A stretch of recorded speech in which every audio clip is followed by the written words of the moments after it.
Doing something a little different today. We are going to be going through a template for top 100 games, and I'm going to be listing what my top 100 games of all time are. There it is. Look at that. All nice and clean. So, other streamers have done this in the past. The most recent person I saw do this was Sarzak during his birthday stream. Okay.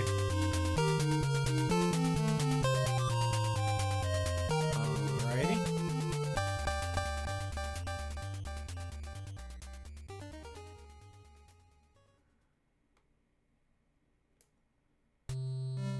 How's that? Is that better?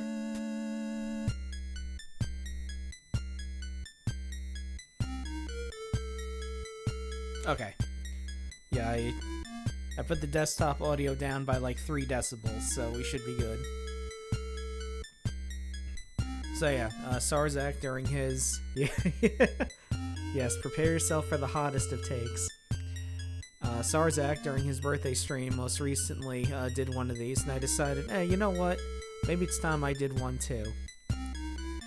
Just bear with me. The program that I'm doing it with is something I've never used before. So there's a good chance there might be a little bit of learning on the way. So let's pull this up for me. Alright, so just prepare yourself, being that my show mostly focuses on ROM hacks and fan translations. There's going to be a lot of ROM hacks and fan translations on this list. If that offends you, there's a red X in the upper right hand corner of the screen you can click on. Alright, number 1. That's easy. It's probably the easiest.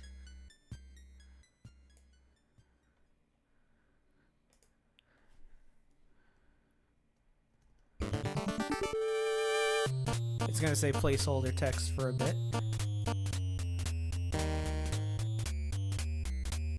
See if I can get my...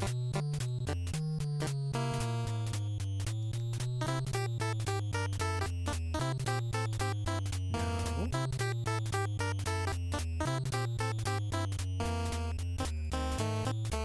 Or maybe it's not on here. There it is.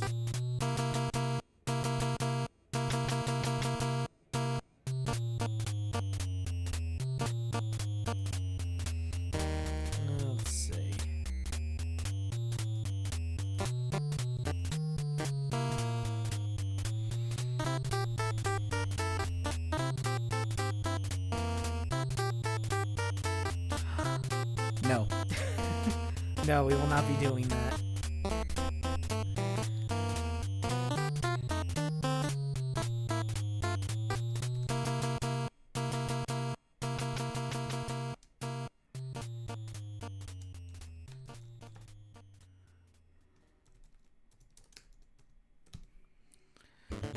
Let's see, that looks pretty small.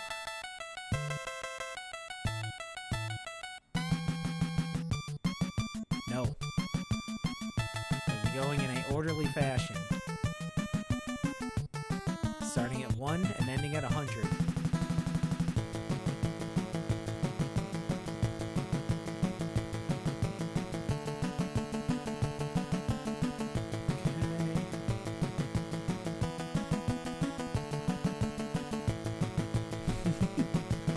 Alright, let's see if 14-point font is too big.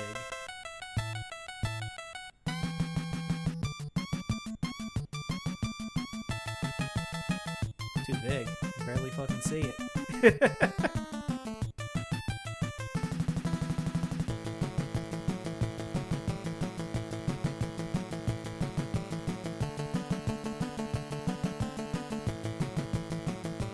it's cutting into the thing.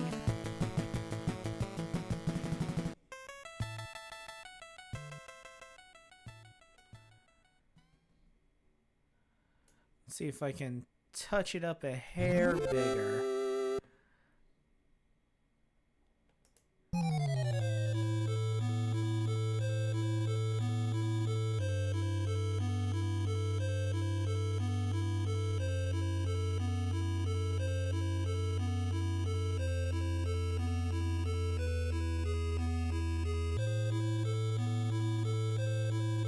There we go. Alright. Yeah, so first one. Earthbound is my favorite game of all time, but I really like to play it with the Maternal Bound Redux hack, which adds in the censorship that was taken out. It retranslates it close to the Japanese version of the game.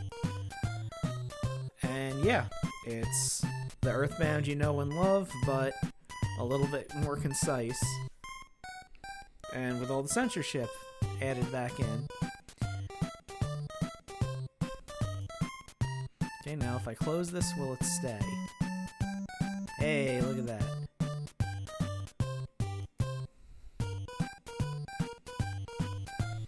Exactly.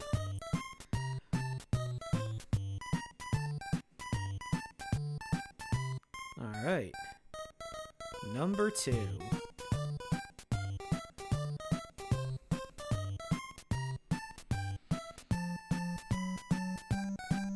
My second favorite game of all time happens to be my favorite Genesis game of all time.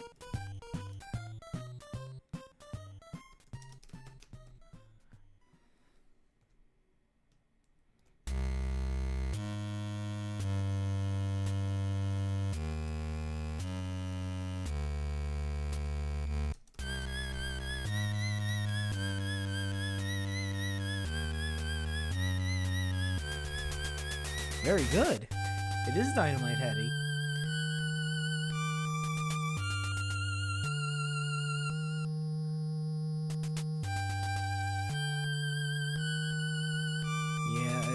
I love the American version, don't get me wrong, but it's so much nicer playing it with the difficulty that was intended by the developers instead of the berserk difficulty that we got in the US version. And also, you know, having the story put back into the game works a lot too in its favor.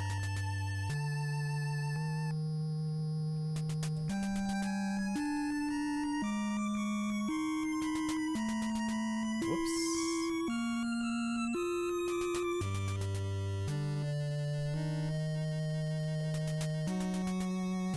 Boop, there we go. Yeah, the 22-point font looks good, so I think I'll keep it with that.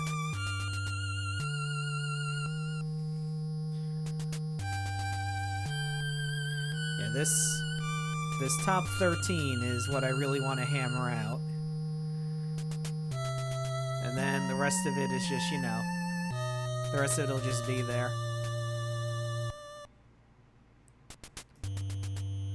Alright. Number 3.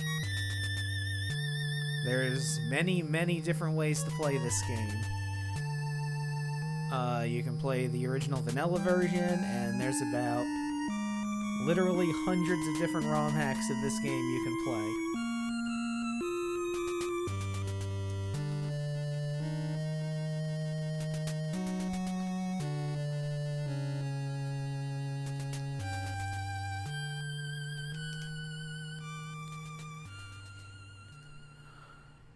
But, in all the times I've played it, and the different times I've streamed it, I find the way that I like to play it the most, and the version of it that I liked the most, is the hack. Don't worry, don't worry. We'll get on Mr. Bones' wild ride in a second. So yes. The Divergent Paths hack of Final Fantasy VI is my favorite way to play it, because it does change a few things. It makes it so that your stat bonuses aren't tied to the Magicite, it's tied to equipment like it should be, really. It has different... The divergent paths that it go on are things that make sense. Like when it does the 3 scenarios, it splits them up differently. And for a certain character, if you get all of his extra stuff done, you get an entirely new and much more satisfying ending for him. I'm not going to spoil anything. You can see my stream of it yourself if you want to check that out.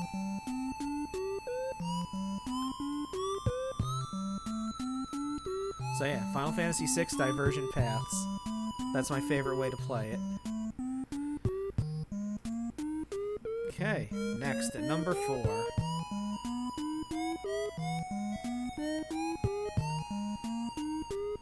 You know him, you love him, maybe. My VTuber started off as a recolor of a specific character that is in this series. You know he's got to be in there.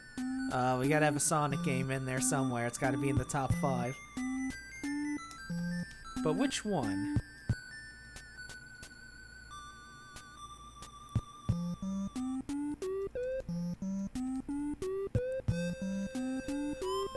Which one out of all the many Sonic games that exist could be the one that I would consider my favorite?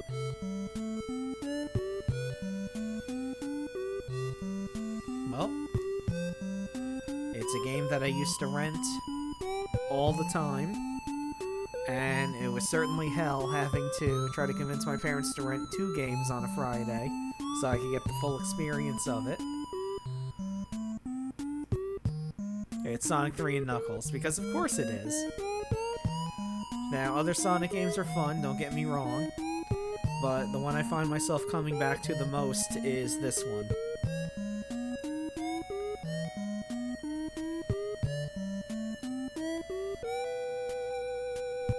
Okay, so that's a pretty good top 5 so far. Well, top 4 so far. How are we going to round out our top 5? Let's see.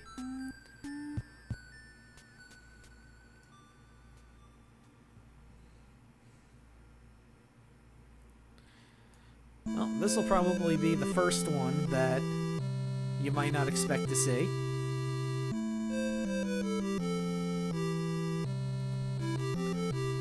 I played this, I streamed this a couple times, not a lot. I played this on my very first stream I ever did, alongside Dynamite Heady. It's a game I grew up with, and it's a game I'm quite fond of, except for one boss in particular on level 4, which, if that boss wasn't there, I would have it up a little bit higher. But it's Granada for the Sega Genesis. I should probably be putting what systems these are for, now that I realize. Might help.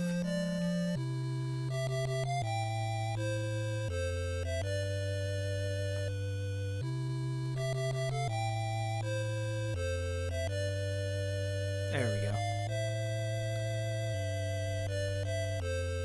Yes. I did it on the very first stream, and then I did a specific stream where I did the Genesis version and the Sharp X68000 version. I prefer the Genesis version. And I think pretty recently I streamed it. Like back a little bit or so ago.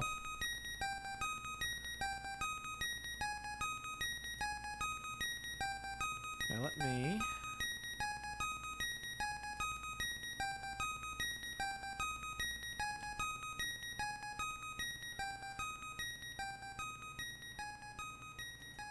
Okay, it won't let me change that. Alright. Well then. I'll have to improvise.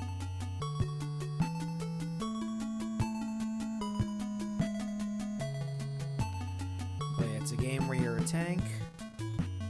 Granada is. Man, I just enjoy it so much.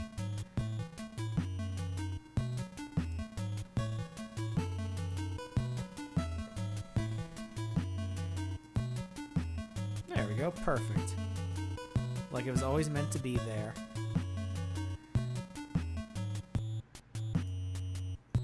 Okay, this one might be a little...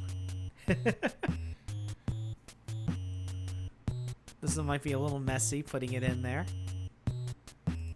So we'll do this. Oh, nope, that's wrong. Text box I need.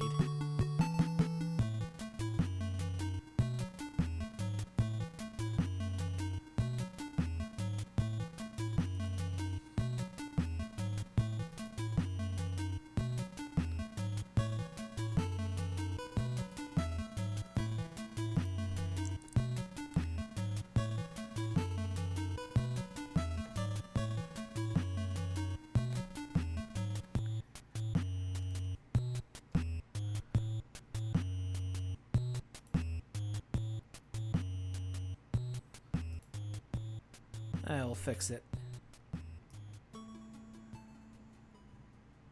Just slot it in right there. There we go. Good enough.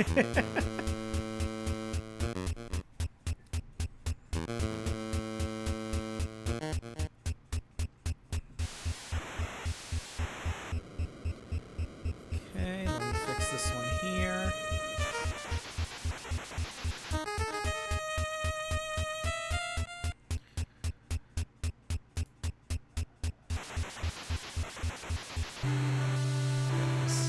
Show on the road.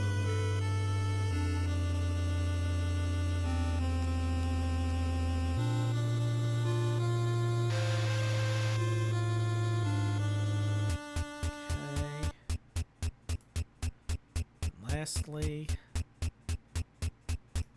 slot this in here.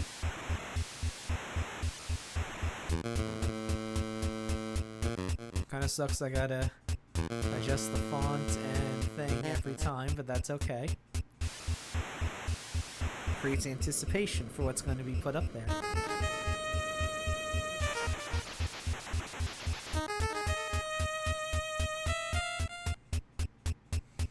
No, there. Like it was always meant to be there. Alright, number 6. For as much as I go on and on about it, there's a system we haven't touched yet in the top 5, which really seems like it should be there. And that system I'm talking about, of course, is the Saturn. One of my favorite systems of all time. Well, what game could it be?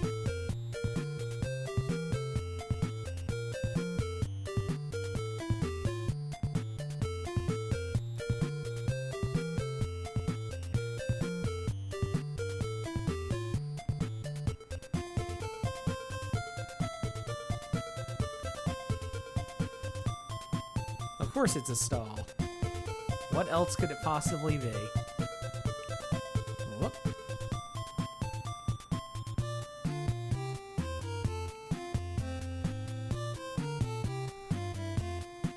That might be too much in the one direction. Let's see. Yep, it's pushing down into the other thing a bit.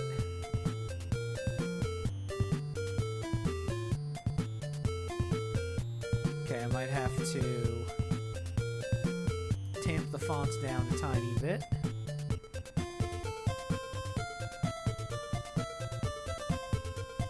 Try 18. There we go, perfect. And I'm sure it's still readable, hopefully.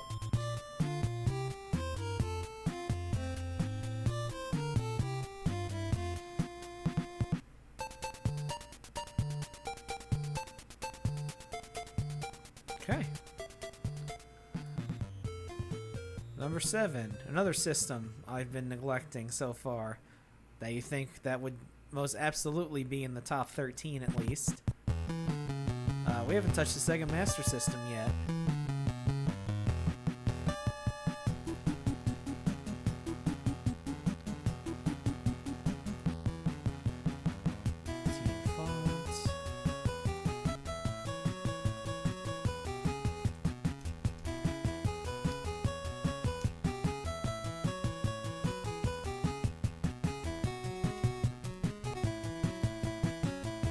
course, what other game could it possibly be for the Sega Master System? Give me 1 second. Let me shrink this window a bit. It's a little too big. There we go.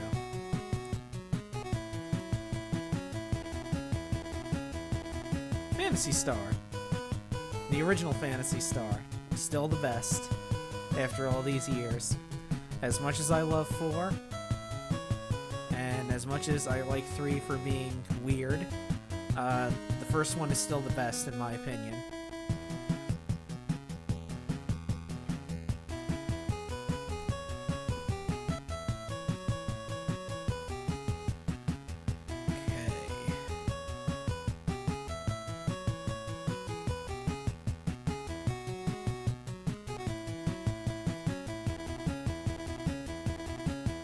So let's see, what's next?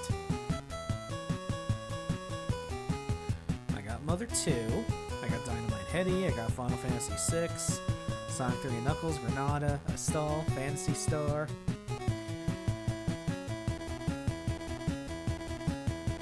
No, it's been a while since we had a Final Fantasy on the list.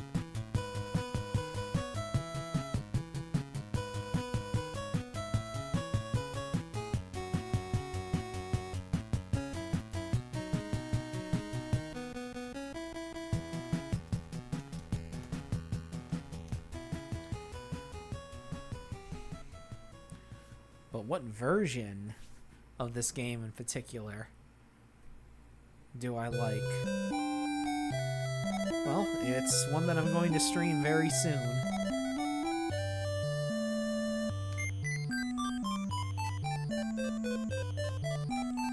And I gotta make sure I spell it correctly, otherwise I'm going to look like a fool. A fool, I say.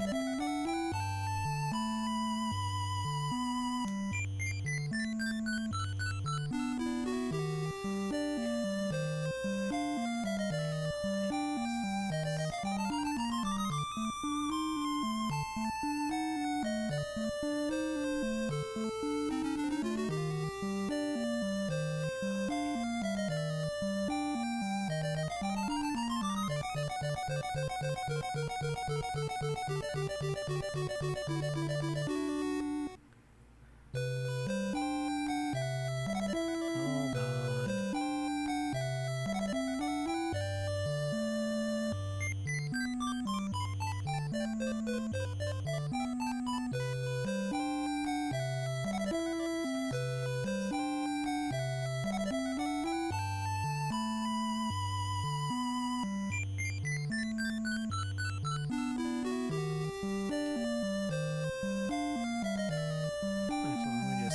Instead of putting Windows, for brevity's sake, I'll just put PC.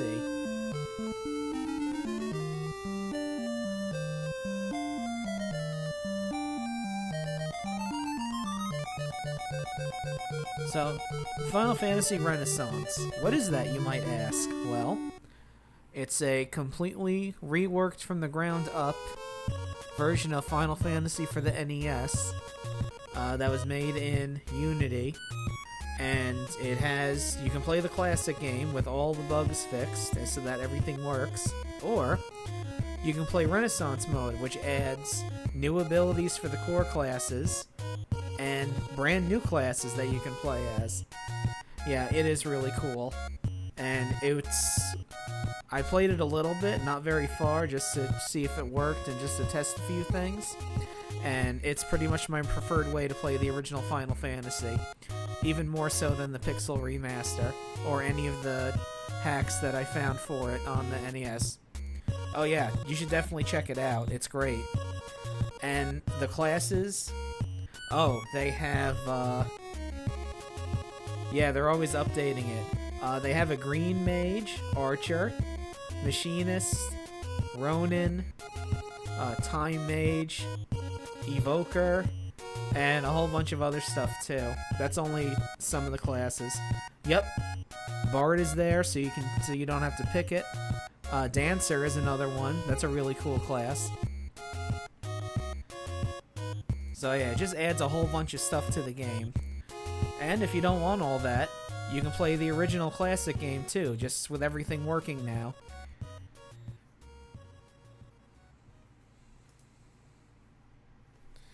Okay, let's see.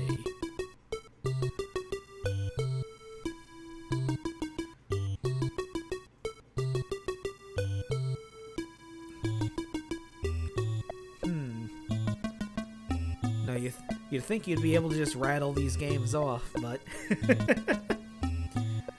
not quite. Well, there's something I gotta put something in my top 10 just to fuck with people.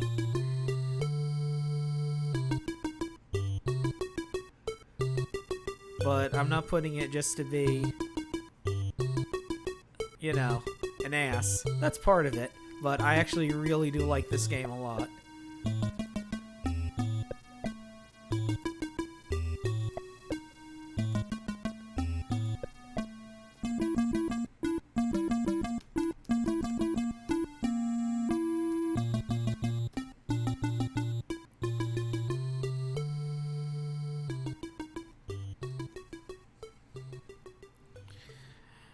And of course, I'm talking about Fester's Quest. And not even the European version. I like the original vanilla American version a lot. I like it quite a lot. Okay. I find it's a very fun game. I enjoy the mechanics of it. I like the... Yes, it is. I like you leveling up the gun. I like the first-person mazes. I don't find the bosses to be as difficult as everybody says it is. And really, the game as a whole is not as difficult as it's made out to be. I mean, I've gotten through it. I can't remember. I know I've gotten through the European version. I'm pretty sure I got through the American version as well. The only caveat is I might have added a thing to it where it got rid of the weapon power downs. But, I mean, you can just wait for the weapon power downs to disappear on their own on the original version. But yeah, I do like Fester's Quest quite a bit.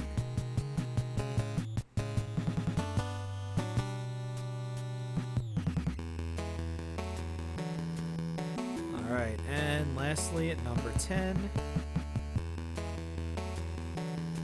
It's kind of funny because every other NES entry after this one is going to be met with confused stares and panic. Let's see if I can fit the entire game's title in this little box. I doubt I can. First of all, we need to remove this person.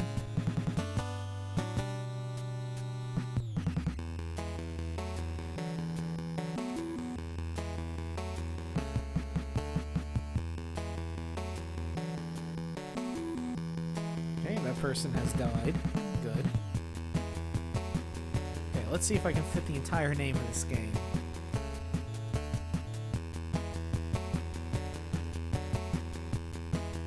I might have to type it in real small.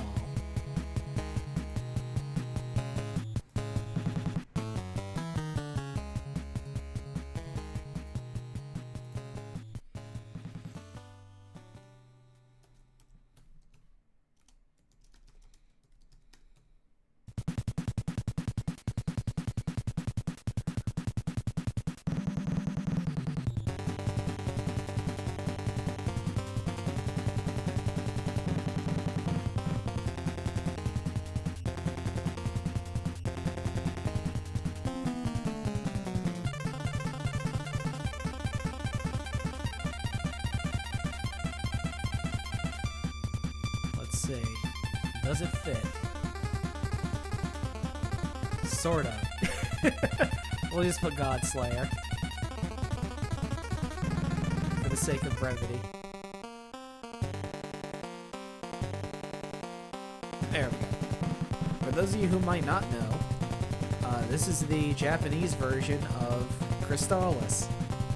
It was called Godslayer in the original version, and I I prefer the Japanese version more. But let me add a caveat to that.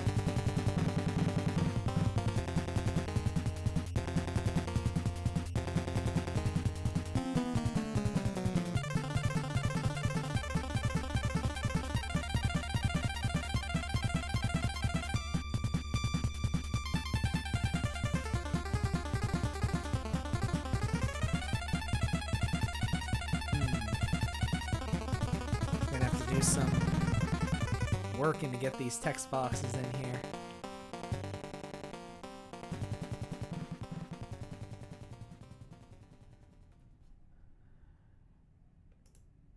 Boop. Perfect.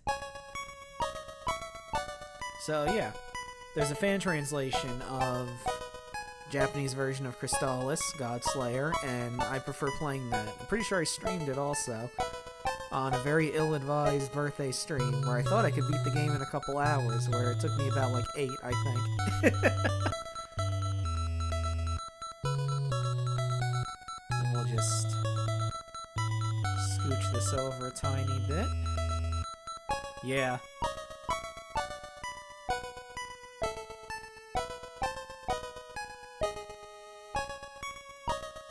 Alright. I don't think that's a bad top 10.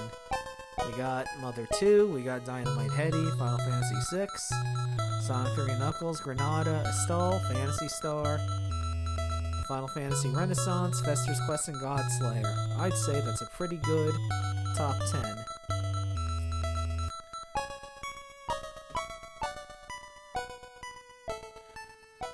Okay, the font's only going to get tinier from here out.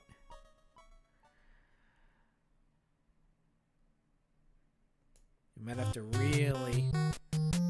really shrink this shit down. So we did 18-point font. Let's try 14. See how that goes. And I might have to truncate the names a little bit. We'll see.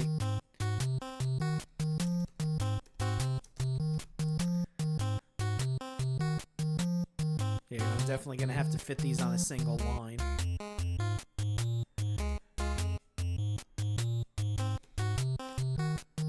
Next up, gotta go back to the Saturn for Panzer Dragoon Saga. Yeah, ooh, this is not gonna be good. Alright. 12. Hey, look at that. Perfect. Alright, 12-point font is the way to go.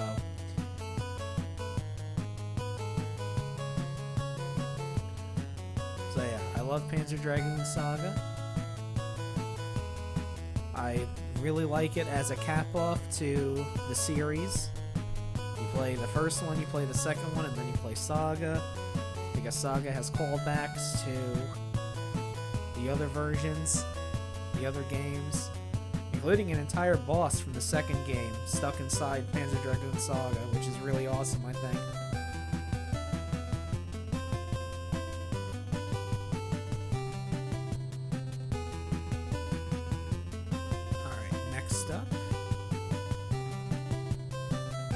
Number 12.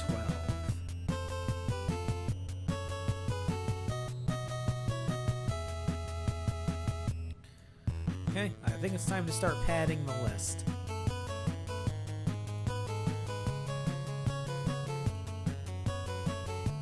We're gonna have to pad the list here with a bunch of entries of stuff that you'd probably say no duh to. Or you'd probably be shocked that they're not higher, but I had to get other games out of the way first. Starting with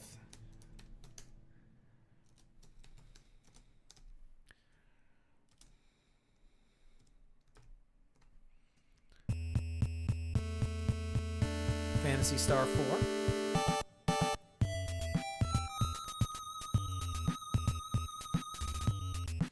Because that game is fantastic and amazing. And like Panzer Dragoon Saga before, definitely a really good cap-off to the entire series. So many callbacks to other games, And it really just brings the story all the way to the end in a very satisfying way.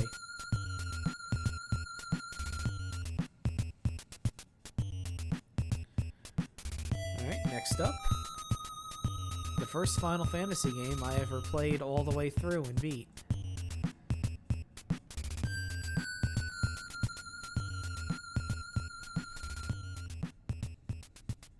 And there's no way in hell I'm going to fit this entire name on there.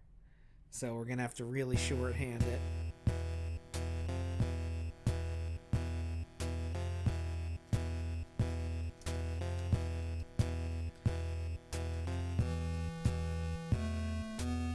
Let's see. Just barely fits. So, Final Fantasy V, there's a ROM hack called the Pixel Free Master, which adds a whole bunch of quality of life improvements to it. The main one is, if you're playing as a blue mage, you don't have to have the learning ability on you in order to learn spells. You just learn them when they happen, which is fantastic. It makes blue mage a lot more manageable. And it does a lot of other quality of life improvements too. Too many to list right here.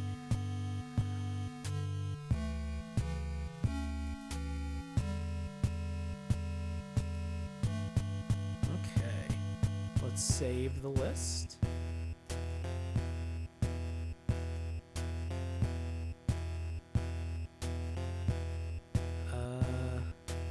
Warning, saving as a Photoshop image will lose information from your image. Let's hold off on that then.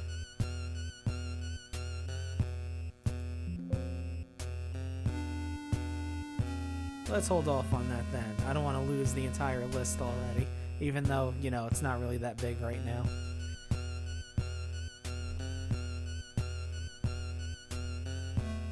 Alright. Okay, we're gonna rattle off a few.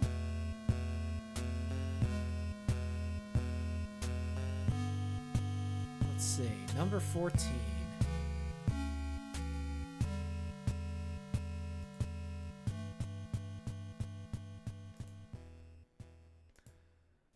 We already got Final Fantasy VI. We already got 5. We already got the first one. And if you're wondering if you're going to see anything past 6 on this list, the answer is no. Not that they're bad games, it's just that I'm not very familiar with them. They're not games I've played.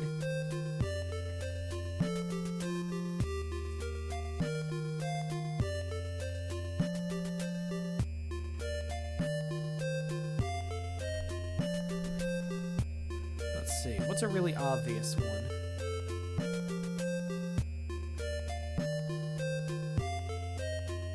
Oh.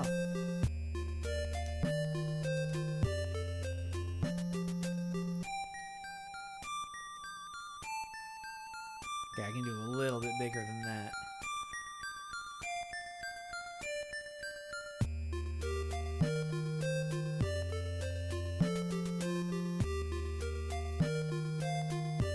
People to actually be able to read the list.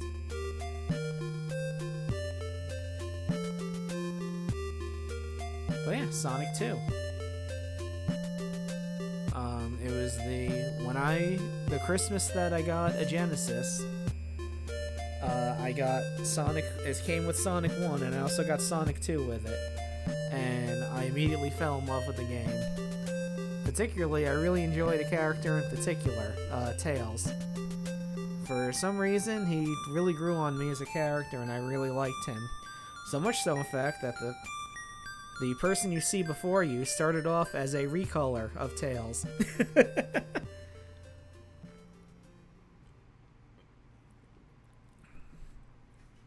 I completely did my own original The Character Do Not Steal by recoloring Tails in the black, white, and red tail tip theme that you see before you. I even started out with 2 tails. I cut it down to 1 and I added the wings to make myself a little more, tiny bit more original.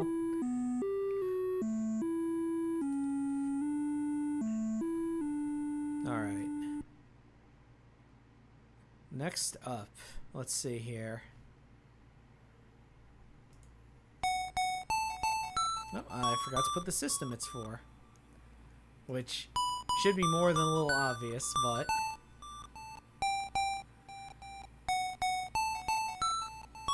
Oh. Okay, good.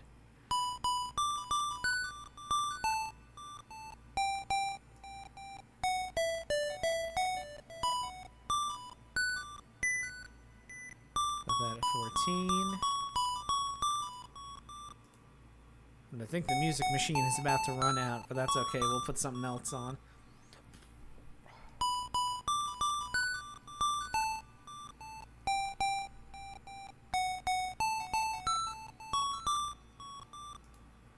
Yeah, let's...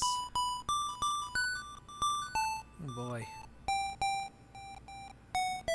Well, let me move it.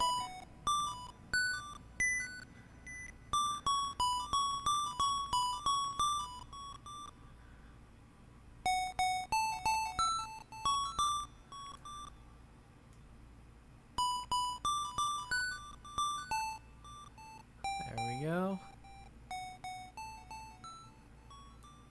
Not giving me a lot of options here.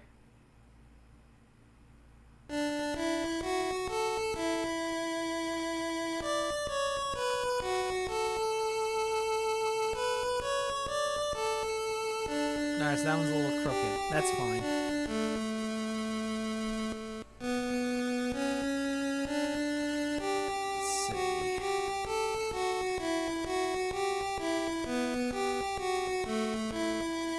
Haven't had a Nintendo 64 game up on here yet. How blasphemous. A blasphemous will not be on the list.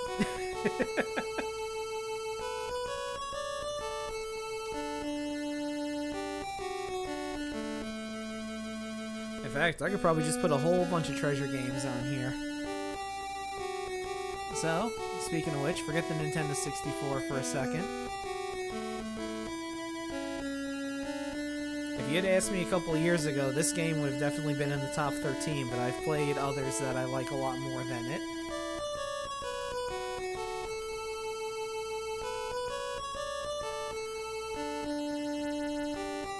But I put the best treasure game at number 2.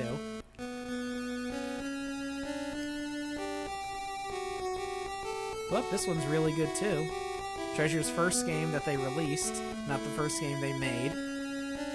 Because Treasure's first game that they made was a Ronald McDonald game. They didn't want their first game to be a hamburger game. So the second game they made, they put out for sale, and it was Gunstar Heroes. And could you imagine having your first game be something as almost amazing as Gunstar Heroes be your first thing?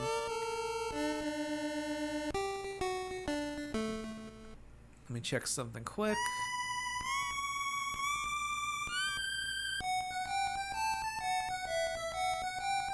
Yeah, it was quite the first game for them.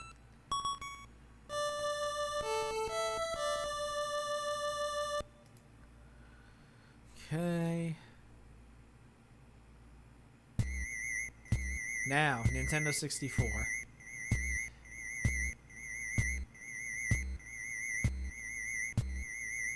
And a little bit of spoilers. This is my favorite Nintendo 64 game.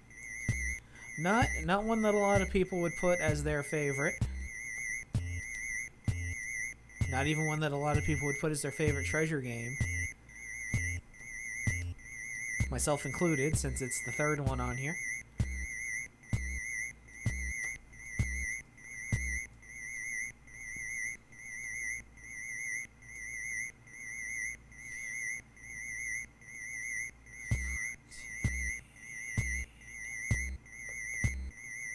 It's Mischief Makers.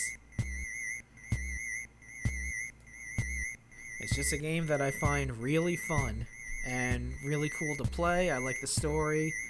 I like how goofy the characters are. And let's skip this track because it's just the same tone over and over again.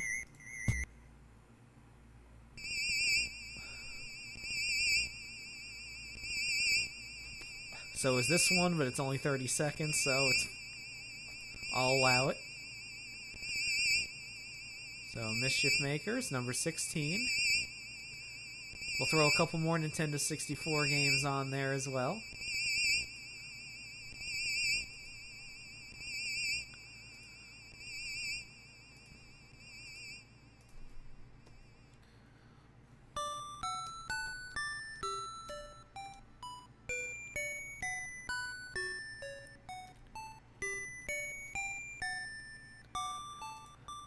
Gotta have Star Fox 64 on there. So far, the only game in the Star Fox series I enjoy.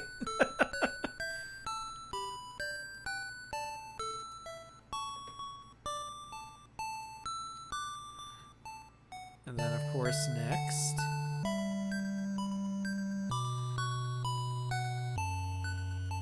Since we don't have it up here yet, might as well put it up here now. To sort of round out the trinity that we're starting.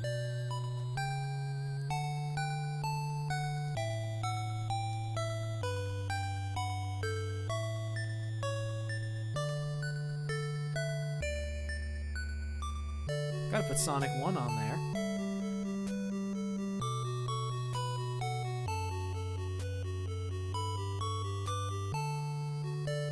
Shrink that font up a tiny bit.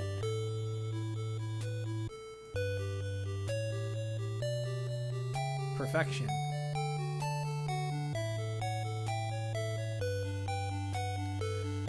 Okay, we'll throw another Nintendo 64 game on here. Because I do like that system a lot. And don't worry, more Saturn games are on the way. And more games from other systems are on the way, too. This area, this entire giant box over here on the right, the games are going to kind of be in any order. I know it's kind of a conceit and a cheat, but I don't care. The main thing I wanted to hammer down was my top 13.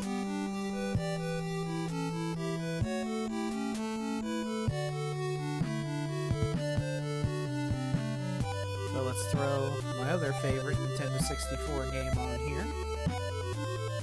And another game in a long-running series where this is the only one I really enjoy.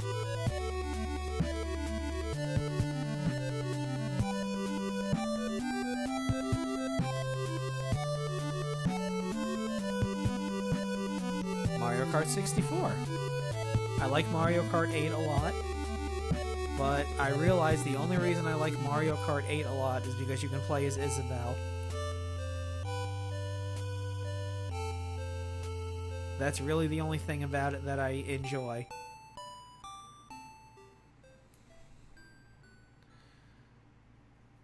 Alright, we gotta have another Master System game in there.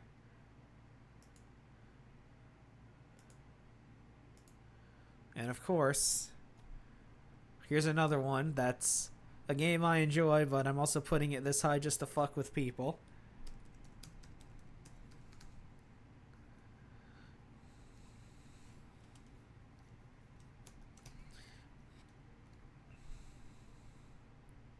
You know them, you love them. Your favorite paranormal investigators. It's Ghostbusters for the Sega Master System. Which, very recently, I streamed it, and I was actually able to beat it legit. And I'm very proud of that, because that game is difficult. Give me 1 second. The music machine broke. And by broke, I mean ran out of songs. So let's load up another set.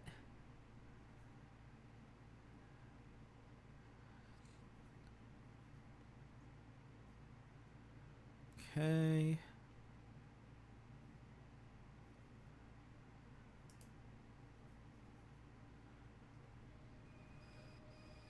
All right.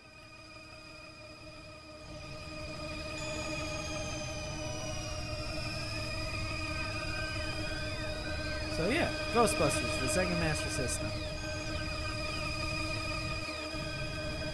You'll note that this is higher than the other Sega Master System games that I ranked.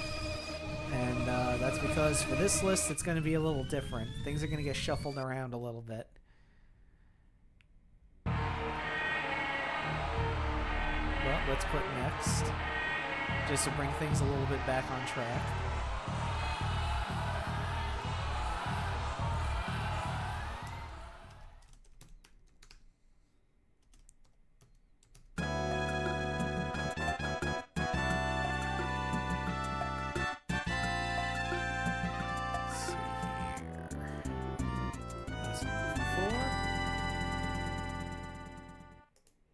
Space Harrier. Because I have a confession to make. I hate the arcade version of Space Harrier. It is too fast for me, and I cannot hit a goddamn thing. I remember the first time I played it, I was at the first boss for like a good 2 minutes because it was bobbing and weaving so fast I wasn't able to actually hit the fucking thing. So yeah, I do not like the arcade version of Space Harrier. I do like the Master System version though.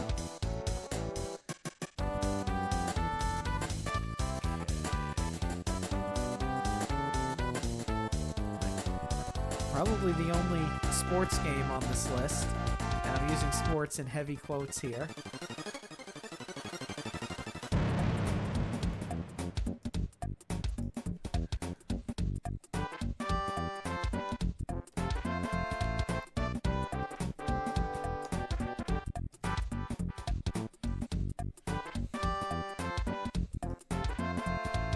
Minnesota Fats for the Sega Saturn.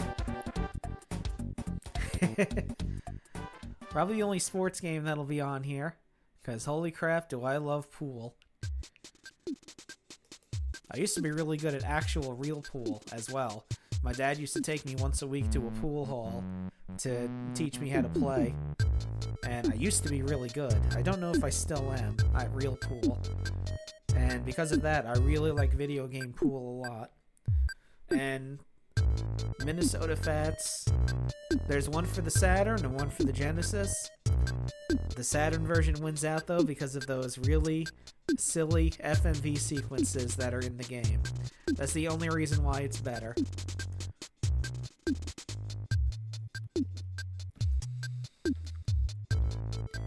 I still have in my head, if you lose towards the end and the guy says, "Here's a quarter, Fats, get out of town."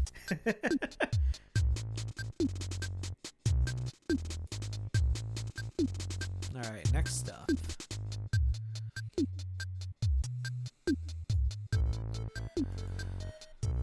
Let's see. Well, let's put something that everyone enjoys. For once.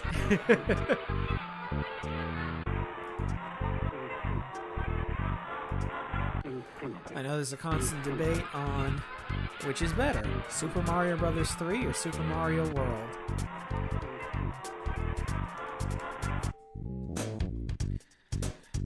Well, I, for one,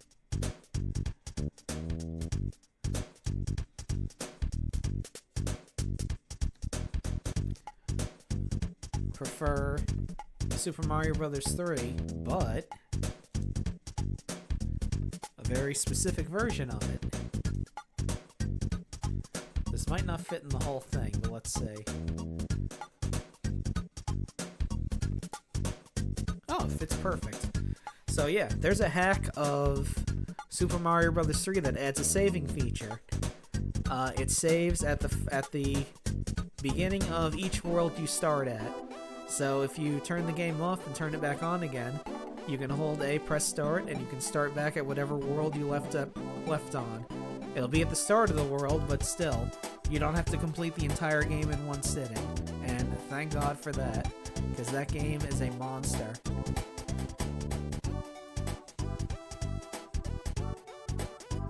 And of course, I can't not have this in the top 25 at least.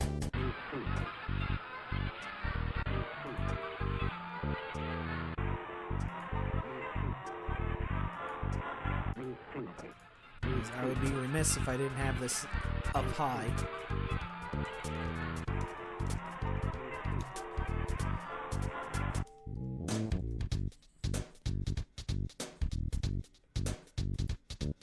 Zelda 2 Redux. Man, oh man. Does that ROM hack make Zelda 2 a joy to play? Not only does it add really nice quality of life features, it makes it so that the Great Palace, all the way at the end of the game, isn't a maze. Whatever direction you go, you will eventually reach the end. There's no dead ends or anything else that you have to worry about.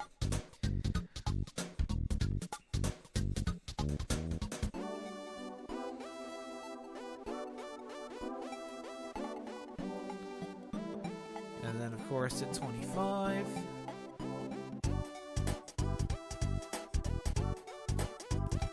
not too far behind. And I might as well just lump these three together in order of preferences for me to play it.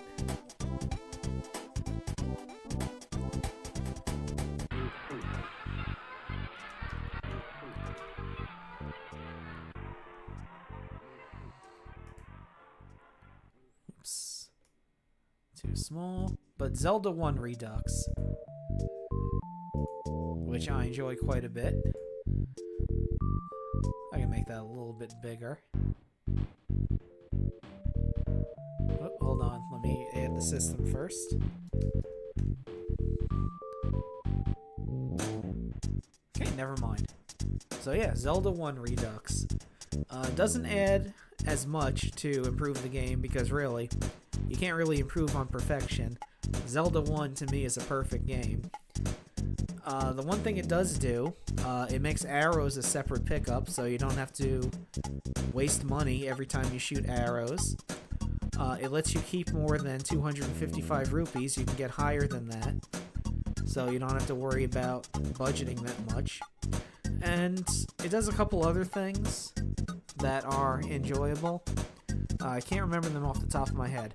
Plus, for Zelda 2, Zelda 1, and the next game I'm going to put on here, they have a whole bunch of optional different hacks you can add to adjust the play how you want it to be. Like, there's very many different ways that you can play it.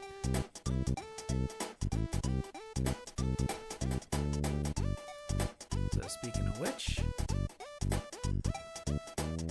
I'm just going to shorthand this one.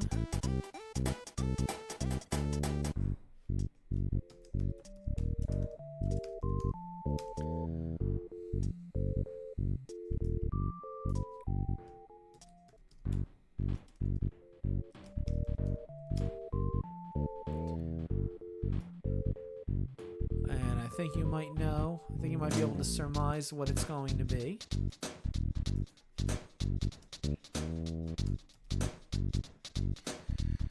Let me just get the font right. So yeah, Zelda 3 Redux.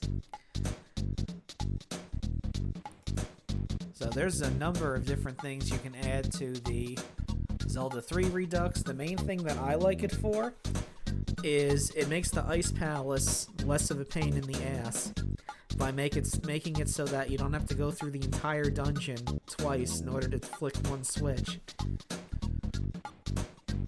Just make sure, though, if you do it, make sure that you put in the hack that makes Link's hair pink again, because we can't not have a pink-haired Link. That doesn't make any sense to me.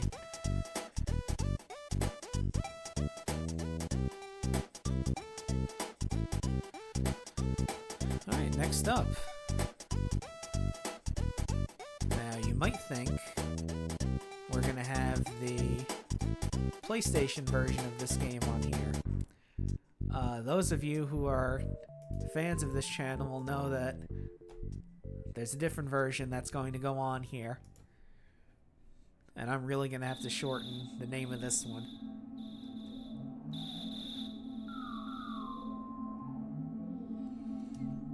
Let me look up what the exact name of this hack is.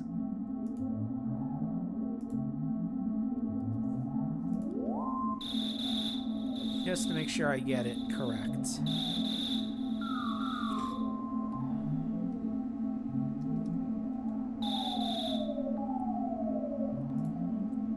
Now let's look in here.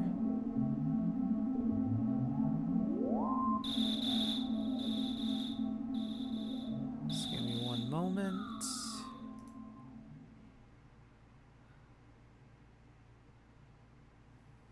Let's see.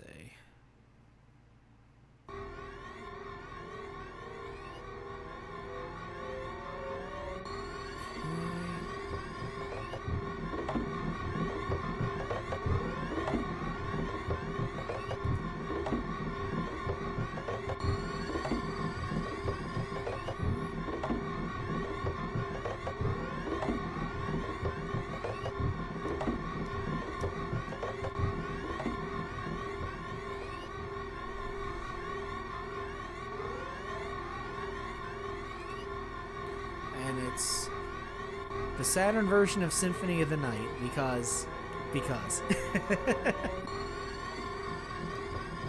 if you know this show, of course the Saturn version is going to get put on here over the PlayStation version. But the ROMhack, which basically it's a retranslation of the Japanese version of the Saturn version of Symphony of the Night. It adds transparency effects into the game, so that way everything isn't dithered to all shit. And it makes it so that it runs on a 4 megabyte cart, so the extra RAM cuts down on loading times and things like that.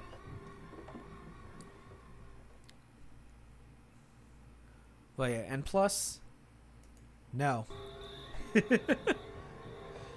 I don't mind them.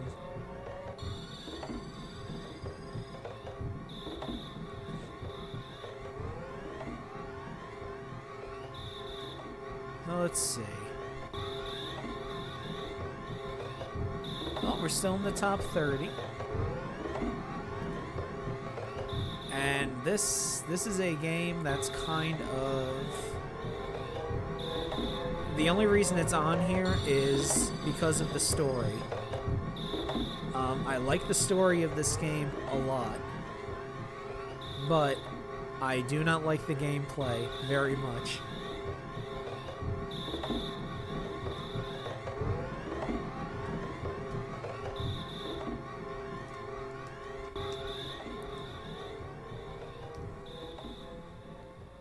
Let's see if that fits in the slot.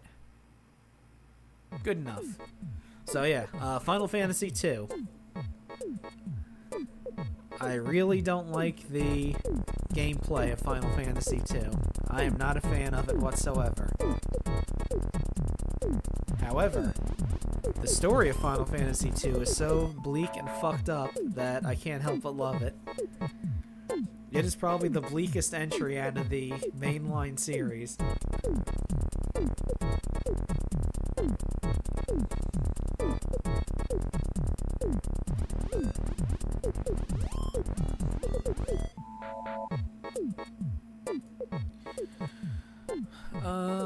We haven't had a PlayStation game yet.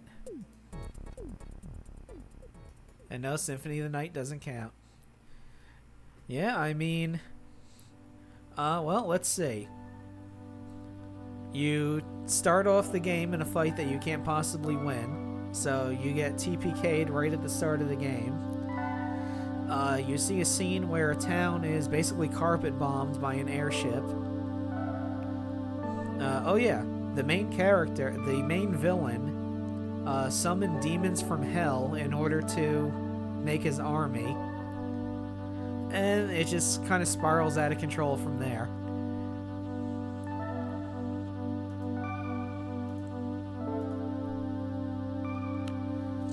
So let's see. PlayStation. I never actually really got into the PlayStation until I got a PlayStation 2. I never had a PlayStation 1. I'm trying to remember, what was a game that I rented for the PlayStation a lot? Besides, well, I owned Symphony of the Night. Let's see. actually, before that, let me make sure this gets into the top 30.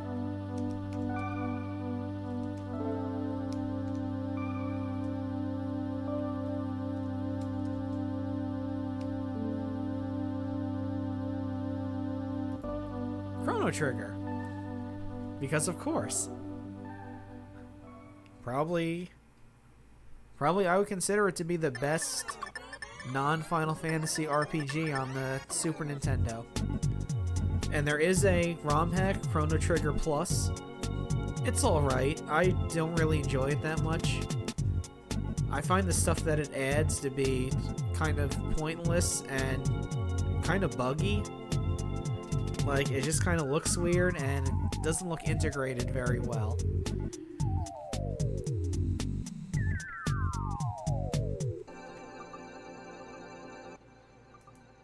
Okay. And speaking of Super Nintendo RPGs,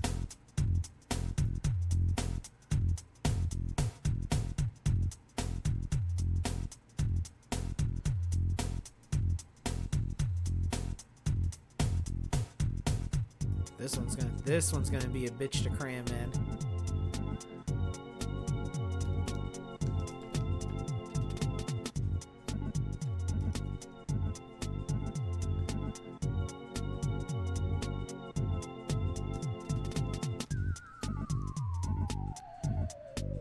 Okay, let me double check something.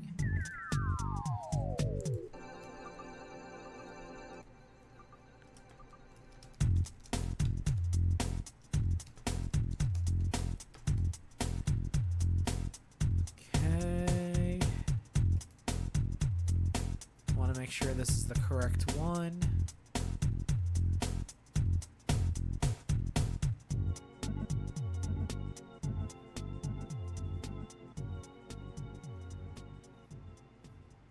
Okay.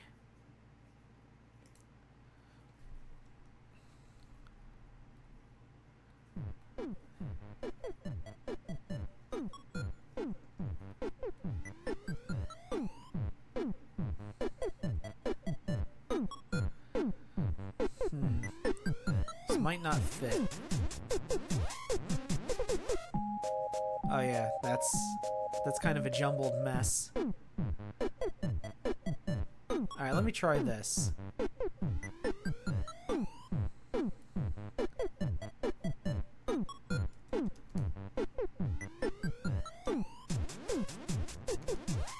We might have to really shrink this one down.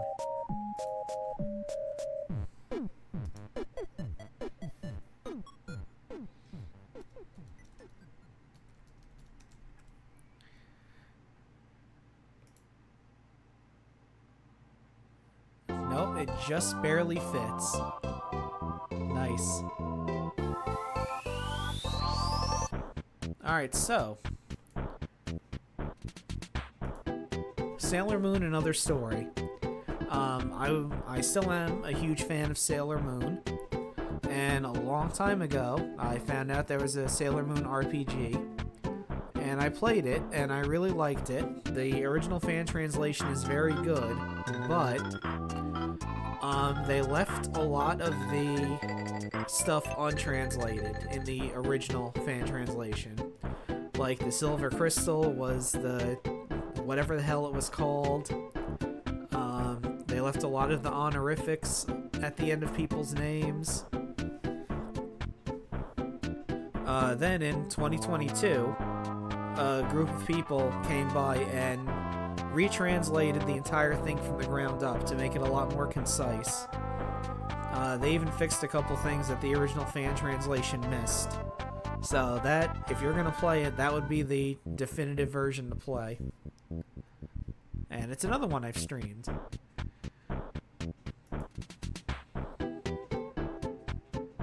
Yeah, exactly.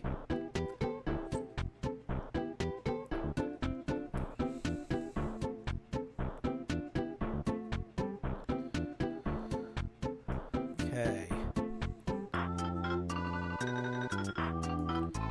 Now, this one's kind of a cheat. Because technically, it's a game I never actually played through myself, but I still really enjoy it. It is a game I'm going to stream someday.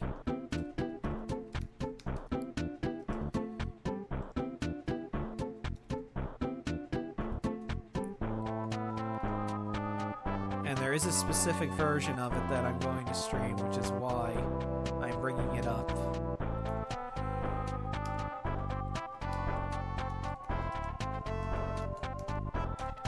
Where is it?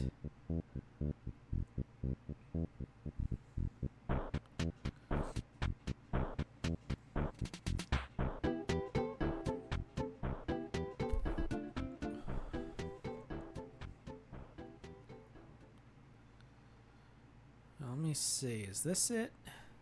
Just bear with me here for a second.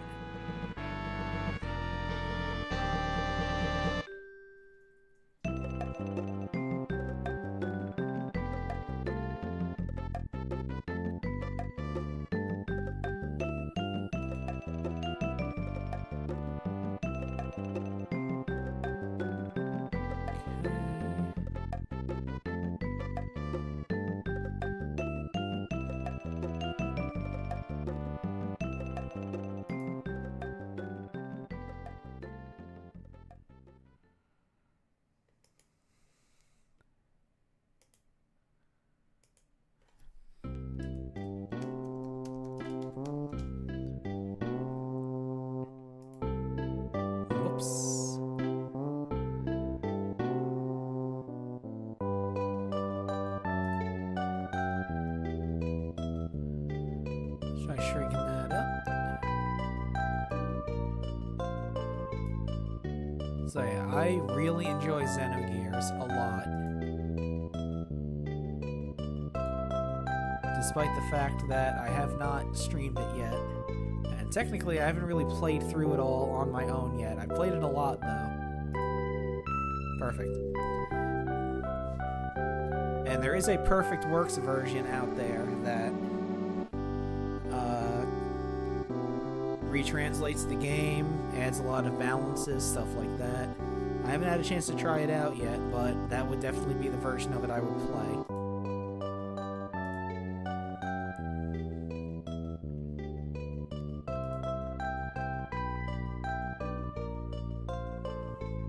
Okay.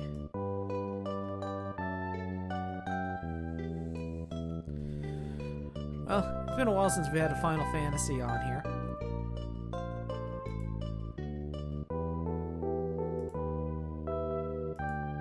There's not many left.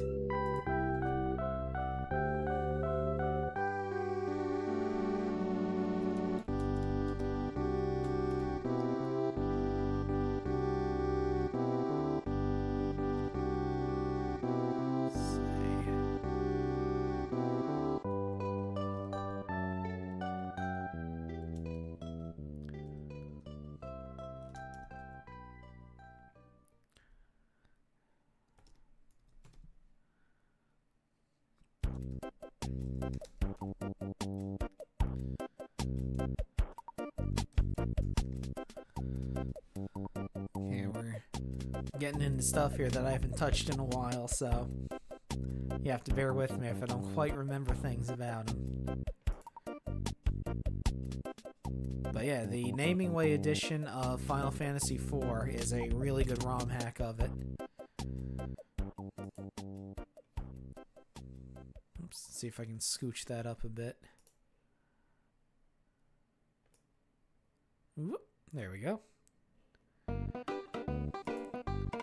I forget exactly what it adds and stuff, but I just remember it being a much more pleasant way to play the game on the Super Nintendo than the US Final Fantasy II. Although I will say, immediately what comes to mind is the story makes a lot more sense since they retranslated it. And all of the stuff that they cut out of the US version, like abilities and what items and stuff like that, were put back in.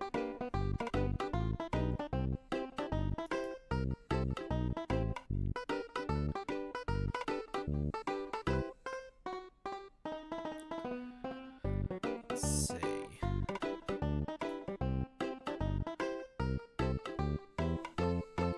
We haven't had a Genesis game in a while.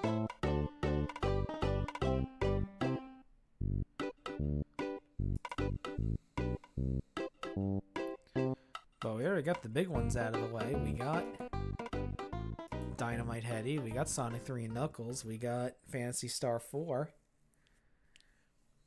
We got Sonic 2.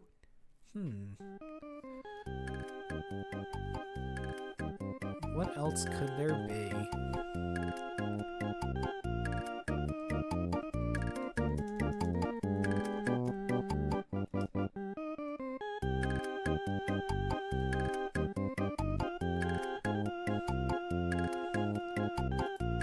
Well, Castle of Illusion, of course. One of the, wow, early Genesis games. I think it came out, I want to say late 89, 90. So it came out right when the Genesis was just coming out. It wasn't a launch game, but it was pretty damn close. It definitely came out in Japan before it came out over here, because I don't think we didn't get the Genesis until like around, yeah, it was late 89, 90. So by that token, since Castle of Illusion is on here,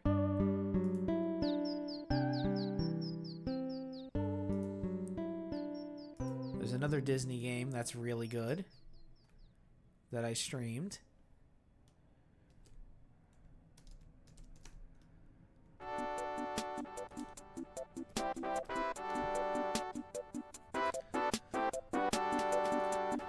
Quackshot,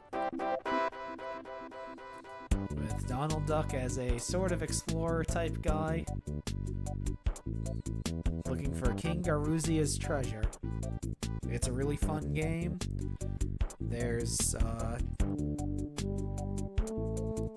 I think there's cameos from other Disney characters in it. I'm not sure. It's been a while.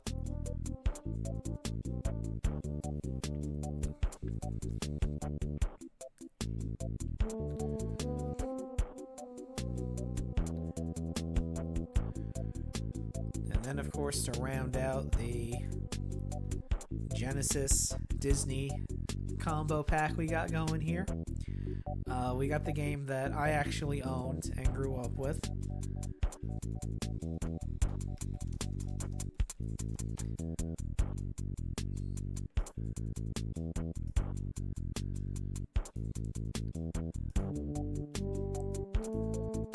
World of Illusion.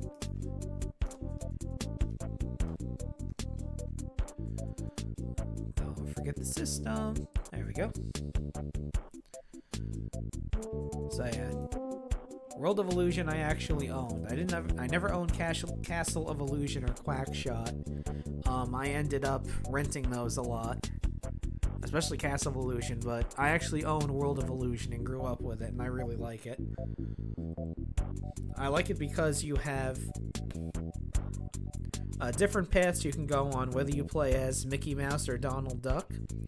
And if you do two-player co-op, you have special sections of each level that you can only do if the two of them are together. So it's a really fun game with lots of different stuff going on with it.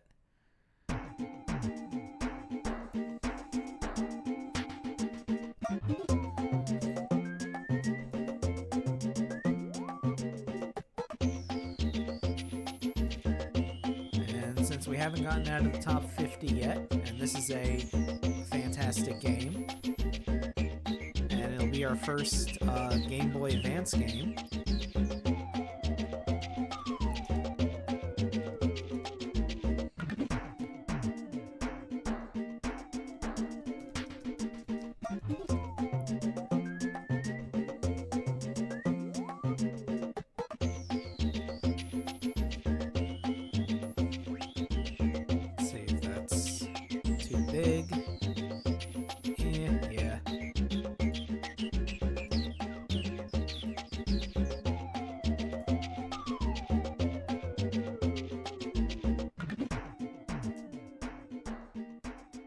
So yeah, Mother 3, which is coming very soon. As soon as we finish Mother 2 DX, we will start Mother 3. It's a game that I had heard about for a very long time. Whoop, hold on. Almost there. Got it. Back when it was being developed for the Nintendo 64 disk drive. And then it went through development hell for several years. And then it finally came out for the Game Boy Advance. The public outcried for it to be brought over here, but I knew there was no way in hell it was going to make it over here. It didn't have a chance.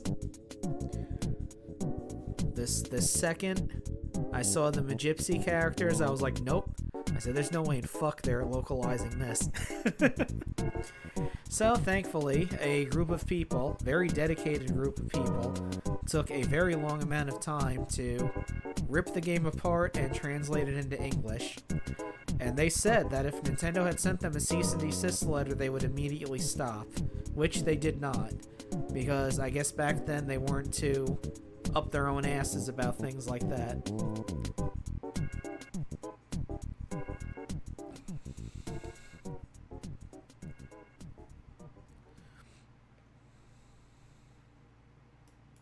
So yeah, Mother 3. Whoops.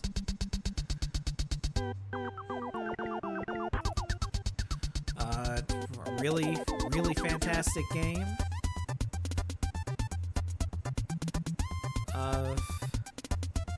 Second best. A lot of people say it's the best in the series. I think it's the second best in the series. But that's not to say it's bad. Second best in a series like Mother is still way up there.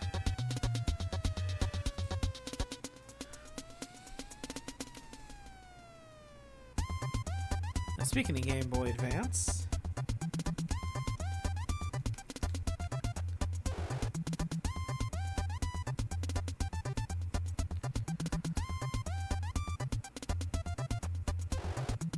we gotta put Area of Sorrow on there. Probably my favorite handheld Castlevania game. I noticed that's the one I go back to more than anything else. When I want to play a Game Boy Castlevania, that's the one I immediately put on. And by that token,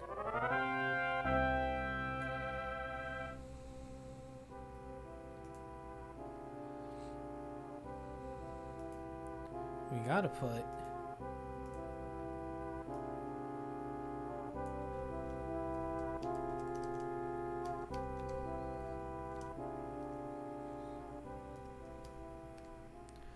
put the direct sequel on there. We gotta put Dawn of Sorrow in.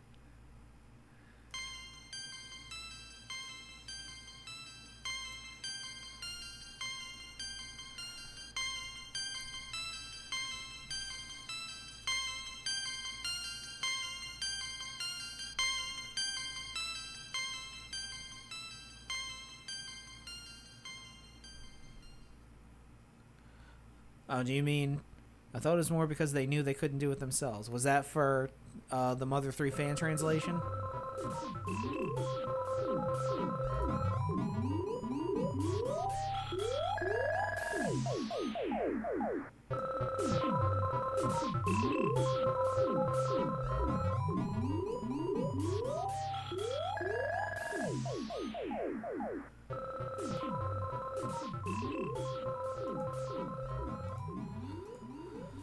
And now that I look at this list,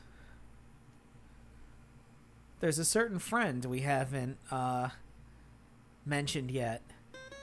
A friend that I started to do an entire series retrospective on, but I had to stop because my current equipment isn't powerful enough to play the later games in the series.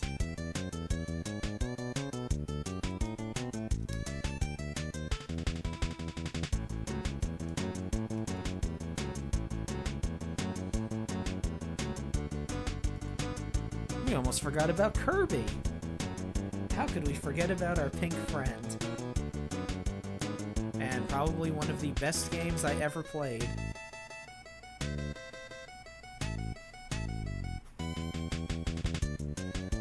crap, Kirby Superstar is an amazing game. In fact, it's several amazing games all rolled into one.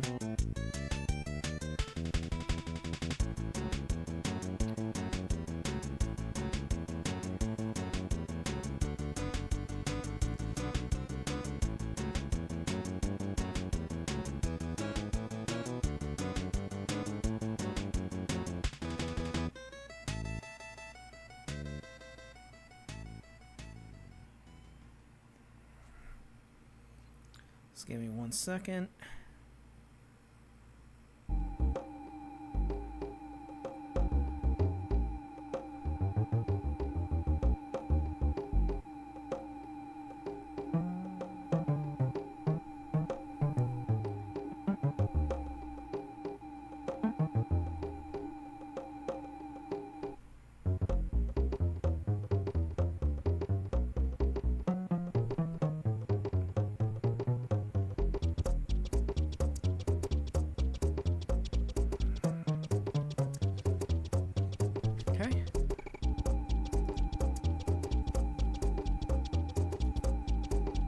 Alright, and another person that I did a series retrospective on that we haven't put on the list yet.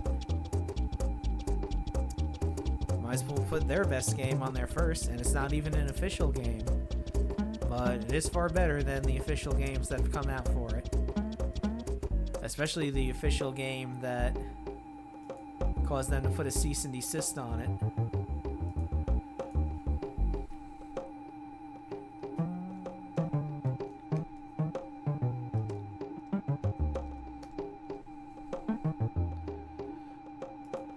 Gotta put AM2R on here. Probably the best Metroid game that Nintendo never made.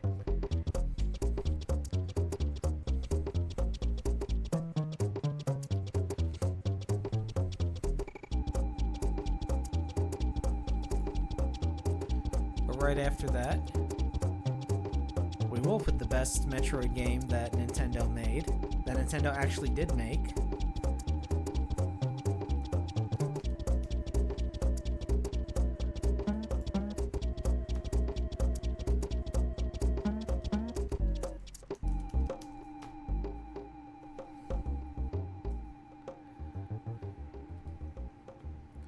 And what I call my favorite official Metroid game.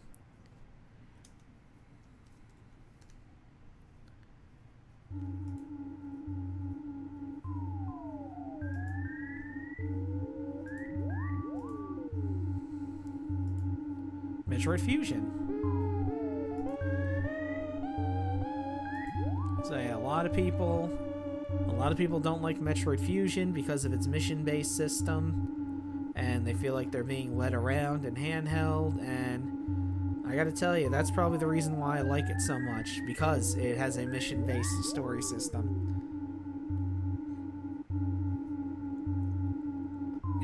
I don't do well with open-world games, because I get choice paralysis very easily, and I can't really decide on where I want to go next. There is, though, an open-world RPG that I quite enjoy. Probably the only open-world RPG that I enjoy. I streamed both versions of this, and the original is the best. There's no two ways around it.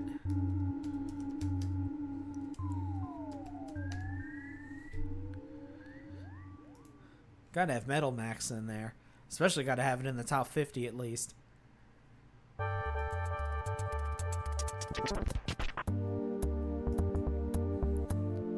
The only open world game that I really enjoy.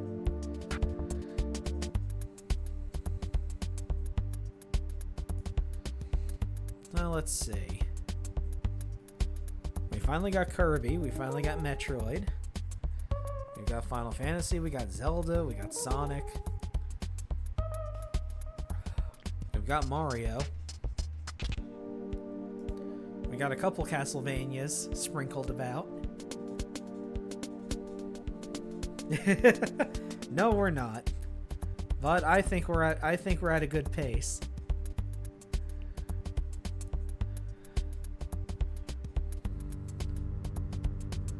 Besides, we can probably start rattling. Once we get through the top 50, we can probably just start rattling off games left and right.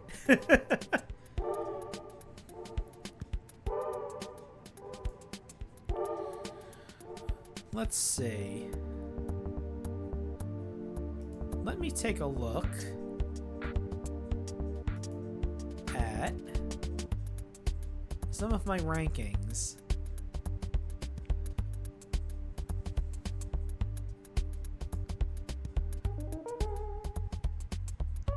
Let's see here.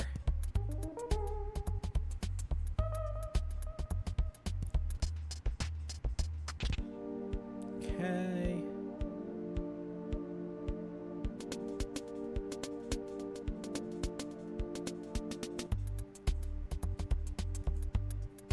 Oh, that's a good one. That's one I've neglected a bit.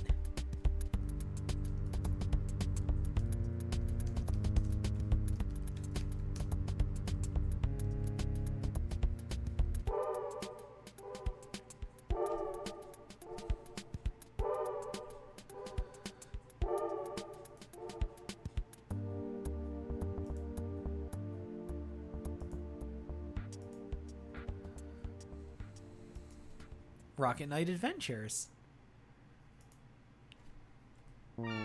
Specifically, the Japanese version of Rocket Knight Adventures.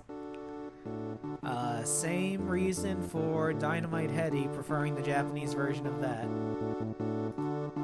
Because when they brought Rocket Knight Adventures over to America, it was at a time where they wanted to make sure that games couldn't be beaten in a single weekend. So a lot of people arbitrarily, especially Konami, holy shit, arbitrarily inflated the difficulty of their games. So much so that in the Japanese version, there's two difficulty settings, normal and hard. When it was brought over to America, those two difficulty settings were called Children and Easy. And then they added two more, normal and difficult.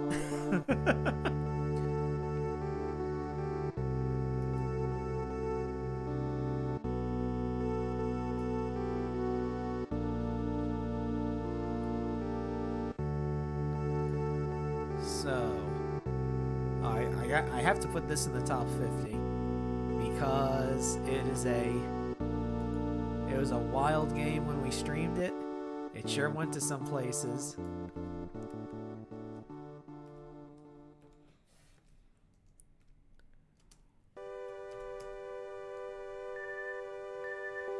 Actually, before I put that one down, this needs to go in the top 50 because I just remembered it.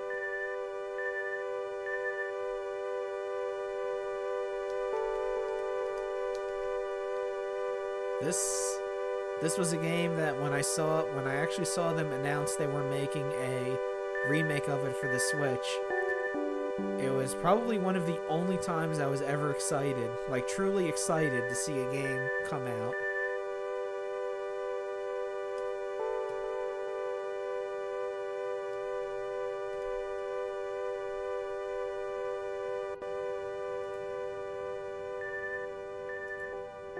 We got to put Live Alive on here. There's no two ways about that. Because that game has one of, if not my absolute favorite villain in all of fiction. Not just in games, but all of fiction.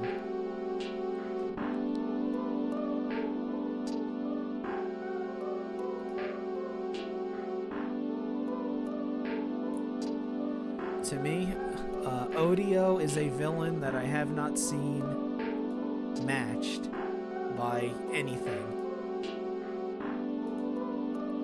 And it works perfectly for that type of game, and that's the way the setting is.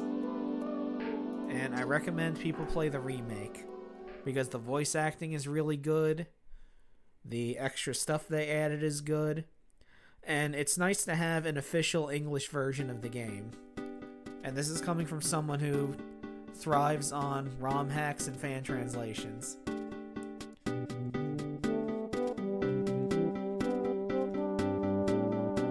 But back to the game I was talking about before before I remembered that Live Alive was a thing.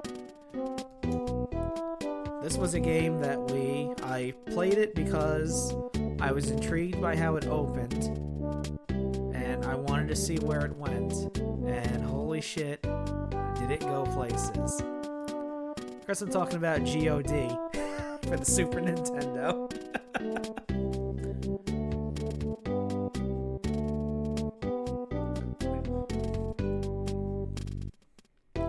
The game that fully embraces the trope and stereotype of a JRPG where you start off fighting rats and you end fighting God. Because boy, do you ever fight God in that game.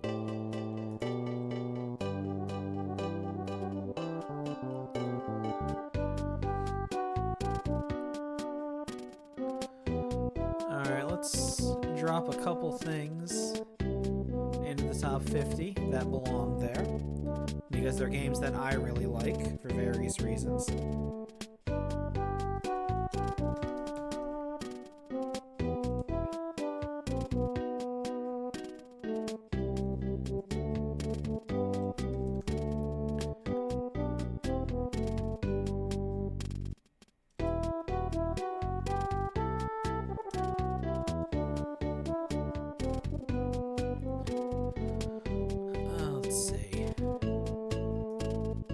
Fit, or is it too...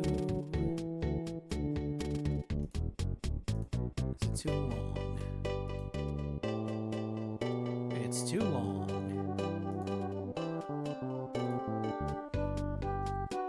But yeah, Final Fantasy Adventure 2. It is also a game that does what Final Fantasy 2 did, but it's a lot more refined, so I enjoy it a lot more. And if you're wondering about Final Fantasy Adventure 1 or 3, I like the story in Final Fantasy Adventure 2 a lot more.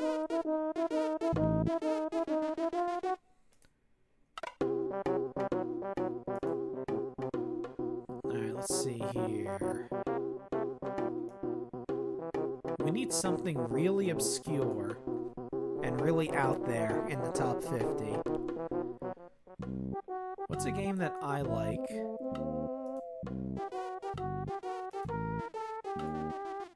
That people might not expect. I have to throw these landmines in here every now and then to sprinkle them in.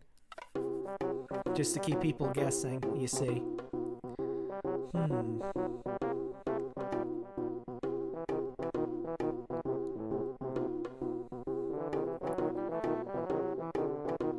Let's see, what would I put here?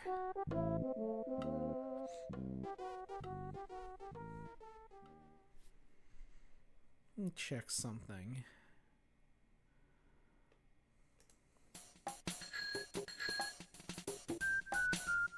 Here, enjoy the...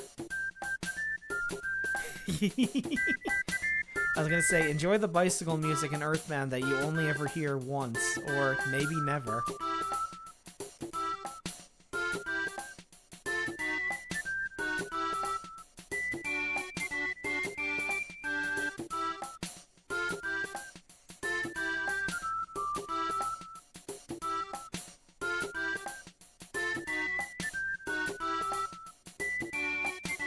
Oh, of course. Why didn't I think of it sooner?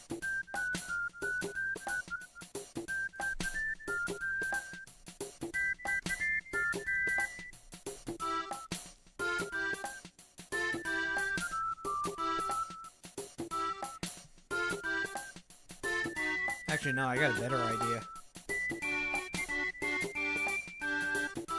Something really obscure that people might not know about.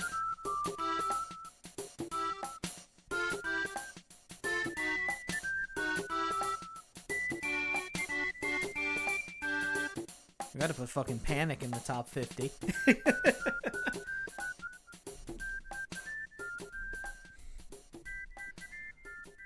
One of, if not the best, Sega CD game.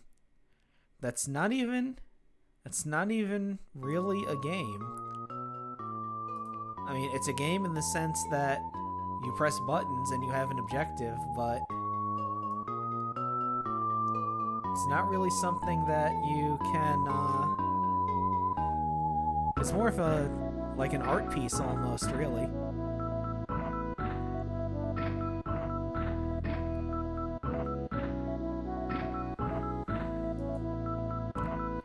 And then, of course, we gotta put this in the top 50. I'd be remiss if I didn't throw this in here. Another Sega CD game.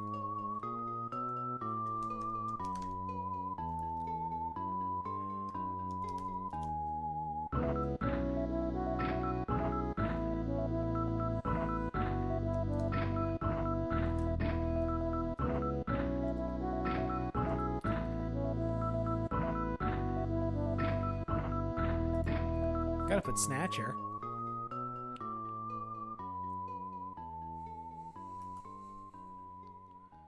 Because boy, did that game really stand out. It had really good voice acting at the time. It had a really good English script as well. At a time when that stuff was not the norm.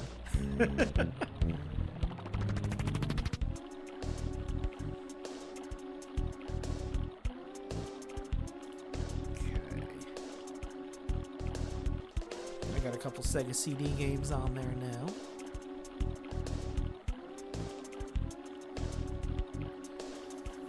Let's put another one on there.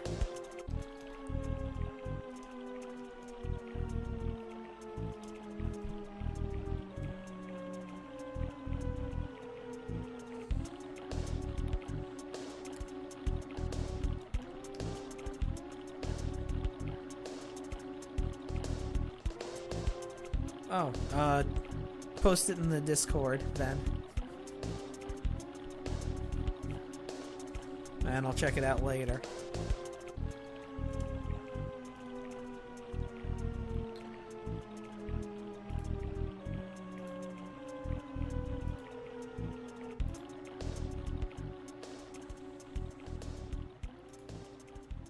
Gotta put Sonic CD. Specifically the Japanese version, because I like the Japanese soundtrack better. Although, one thing I've noticed... Most people who live in America like the Japanese soundtrack of Sonic CD. And then most people, like in Europe and internationally, like the American soundtrack more. I guess it's a case of whatever one you didn't hear all the time was the one that was preferred.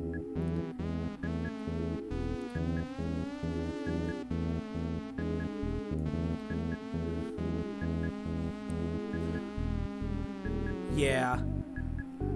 Well, really, in reality, I'm pretty sure it's just the first level and the last level have different music. I think the levels in the middle have the same in both versions.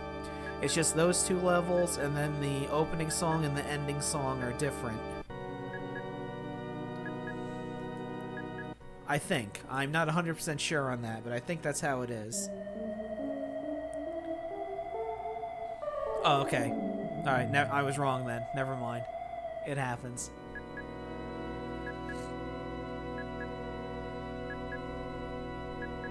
Yeah.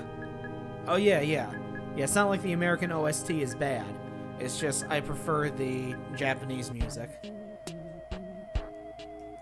Mostly because when I had a Sega Saturn, I had Sonic Jam. And in Sonic Jam, you can go to a area called Sonic World that had a whole bunch of different... it had like concept art and a whole Sonic timeline. And it had FMVs and commercials and stuff. And it had the full opening and ending to Sonic CD, and it was the Japanese versions. So I got exposed to that quite a bit.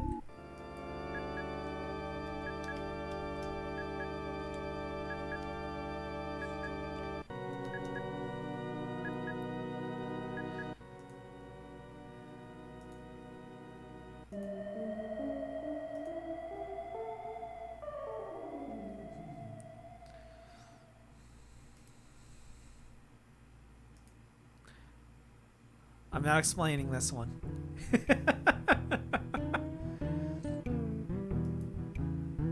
Just behold and despair. Alright, we are halfway through the list. It took about 2 hours. That's about what I was expecting.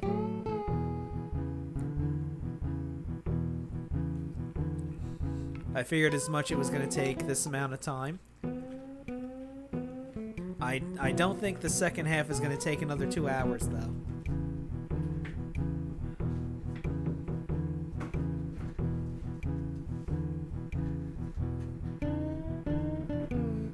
I think I can just kind of start rattling off games that I really enjoy.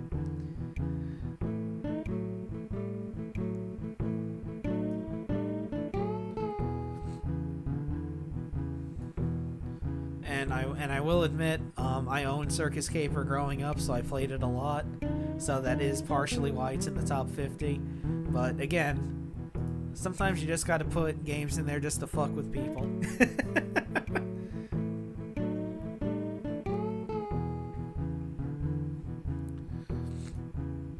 Alright, let's see.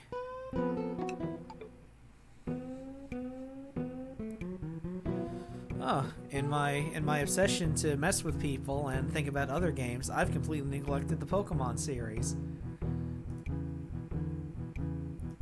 Although there really is only one Pokemon game that's going on here.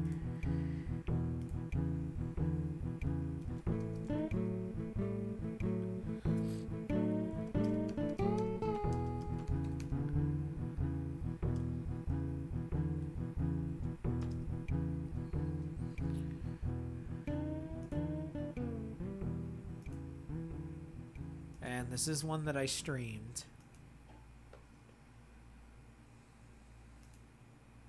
Oops.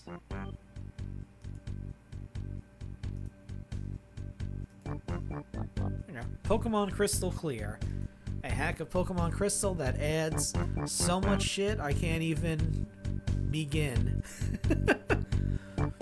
I will say the very first thing that it adds that I really appreciate is you can completely customize your starting character. You can pick several different sprites of what you want them to be. And you can pick your starting Pokemon from a huge list of several different possibilities. It's still being supported. There's an entire Discord that's devoted to it. Final Fantasy Renaissance also has a Discord that's devoted to it. But yeah, Pokemon Crystal Clear also has a Discord that's devoted to it. They're always updating it. And if there's any bugs, you can let them know and they'll try to fix them as soon as possible. They're really cool about that.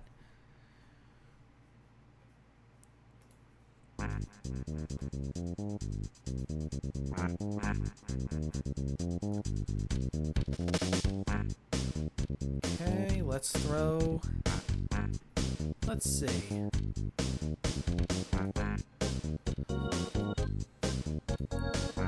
Oh yes, one of the other super awesome, really boss Kirby games.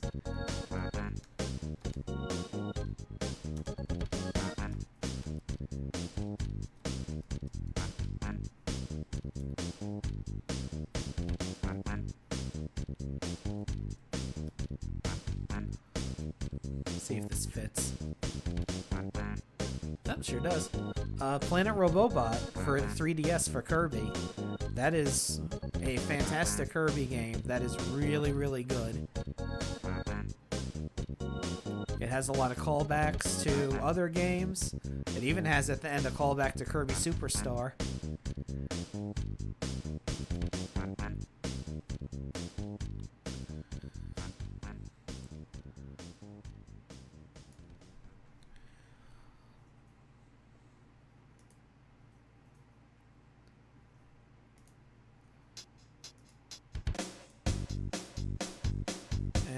Can't forget this. What is it specifically called, though, just to make sure?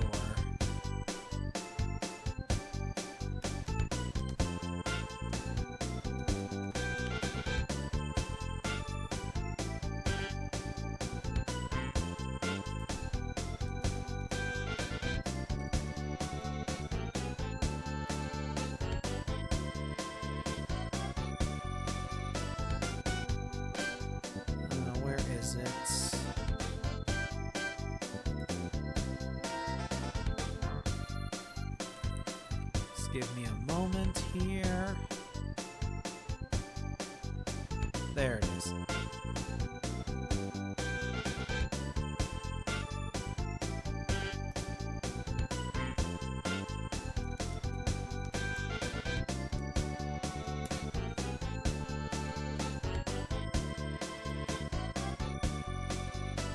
I can put that a little bit bigger, it'll fit.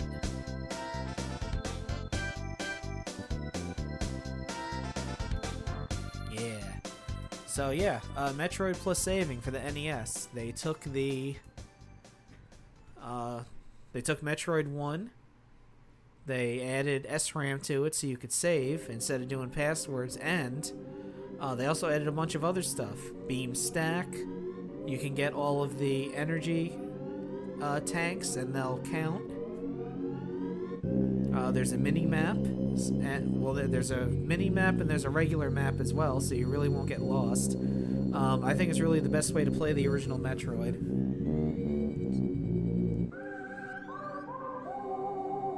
That being said, the other best way to play the original Metroid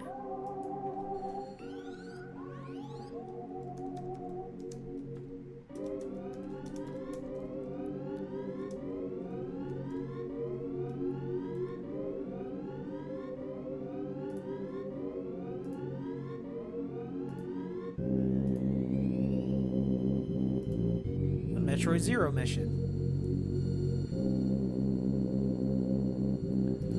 And yes, I do rank all of these Metroid games above Super Metroid.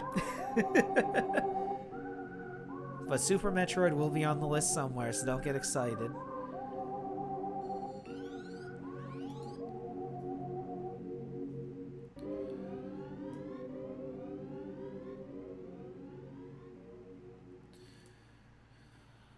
See here.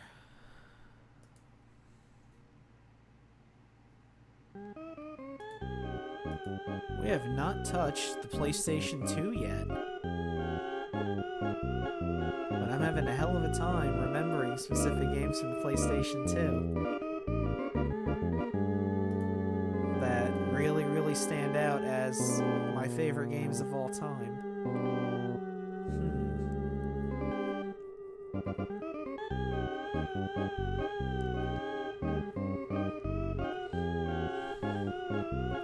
I mean, there was a lot of games on the PlayStation 2 that I really enjoyed playing. Don't get me wrong, but I can't really think of anything specifically that stands out to me as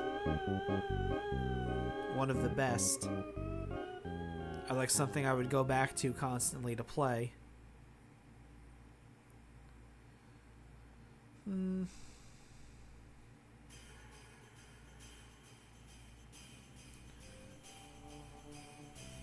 Let's see. Well, I'll come up with something. And I just noticed on Metroid Zero Mission I made a typo. So let's see if I can figure out how to fix that.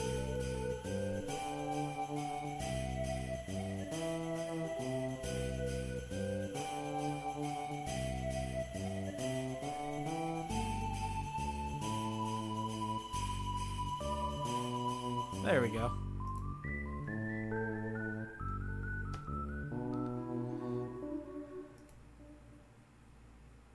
Okay, I figured that out relatively quickly. Good for me.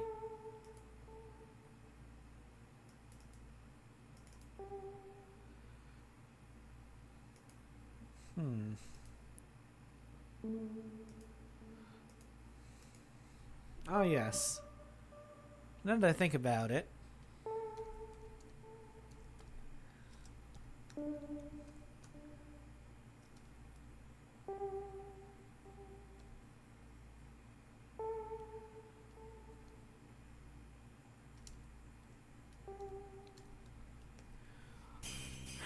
how could I forget the most convoluted, complicated, story-wise series to ever grace video gaming history? Of course, we gotta put a Kingdom Hearts game on here.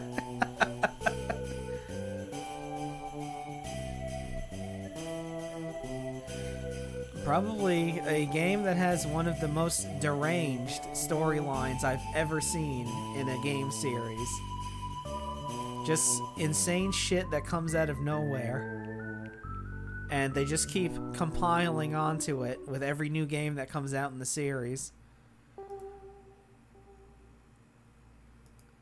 Gameplay-wise, though, the game's great.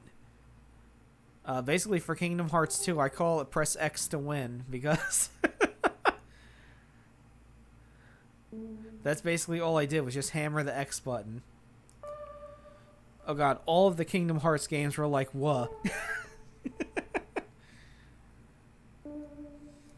And then that's not getting into the final mix versions, then Chain of Memories, then Birth by Sleep and Dream Drop Distance, and now the new one, he's in like the real world or something? I don't know what the fuck is going on.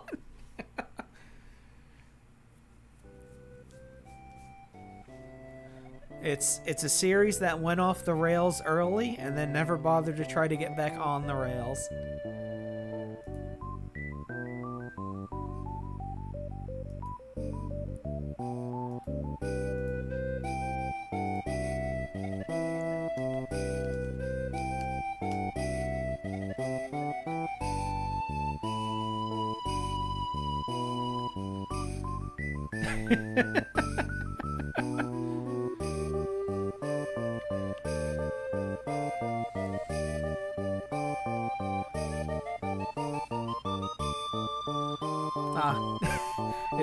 It took me a couple seconds to think about what that meant, and then I think I figured it out, but I think I have a good idea of what it means.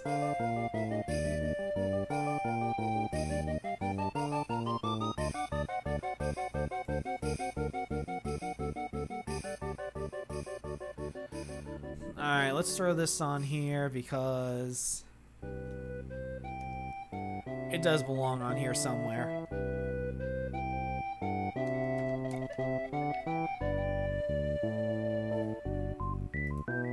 Super Metroid, because it's got to go on here somewhere. It is one of my favorite games of all time.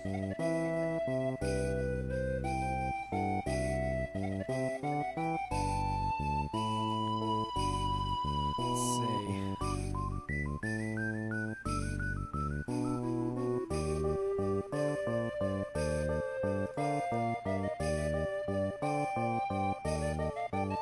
Can I throw a game on here only because I like the game over screen? Well, it's my list, Invisible Strawman, so the answer is yes.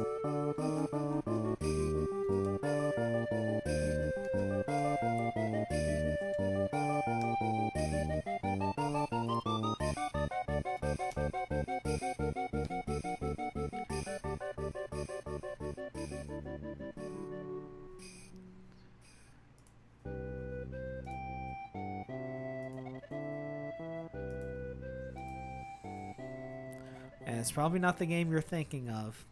Although, the game you might be thinking of does have a really good game over screen too. But no. I'm talking about Missile Defense 3D for the Sega Master System. A combination light gun and 3D glasses game where you shoot nuclear missiles down that are trying to get to somewhere. And they give you 3 chances to shoot them all down in each wave. And if you even let one slip, it's an instant game over.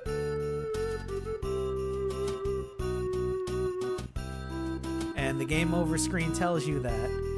It tells you how many missiles were launched. It tells you how many shot down. And then when it says you missed one, it says you missed one, and that's all it takes. Game over.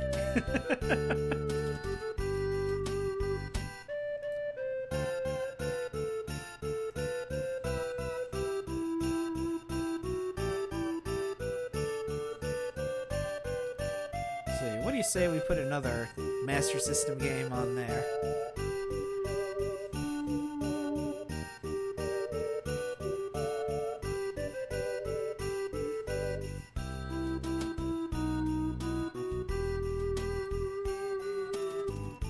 I can't believe the name of it is escaping me right now. Oh, nope, I just remembered it.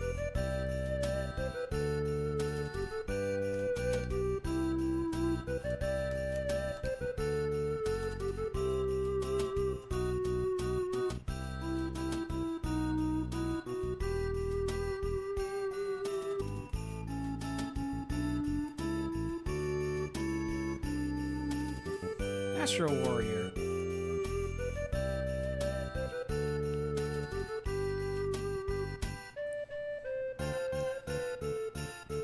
Another game that I owned and grew up with and played incessantly. Could never beat it though. Even with it only having 3 levels, that game was hard as hell.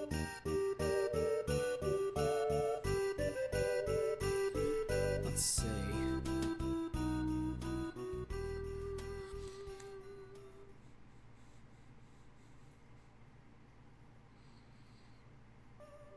What are some games that I rented quite a bit? I think I've got all of them mostly.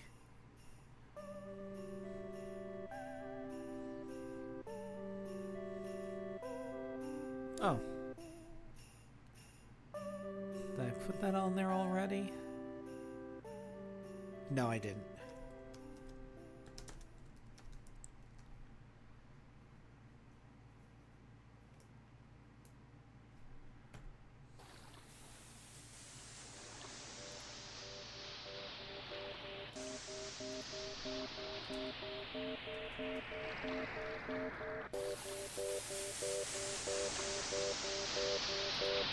Kirby's Adventure. The game that introduced Kirby getting his copy abilities. Because in the original Kirby's Dream Land, all he did was suck and blow.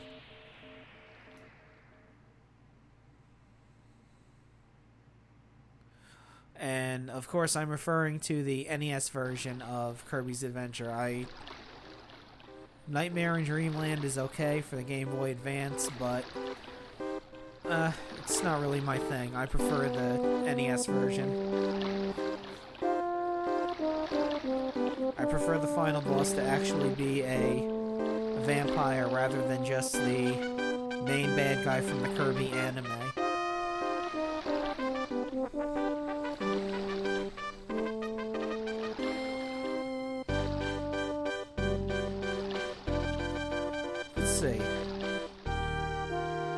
Well, there's one adventure game, point-and-click adventure game that I like.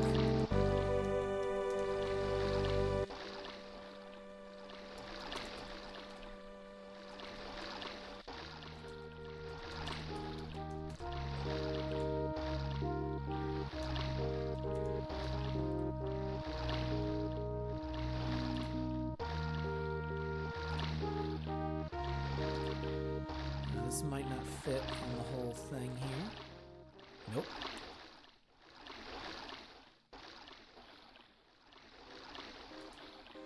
So let's do this. There we go. I have no mouth and I must scream.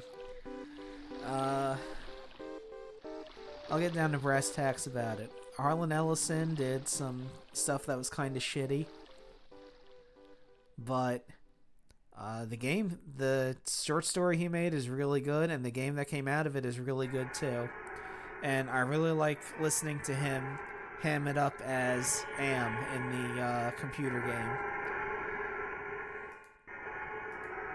You can tell he's really enjoying himself.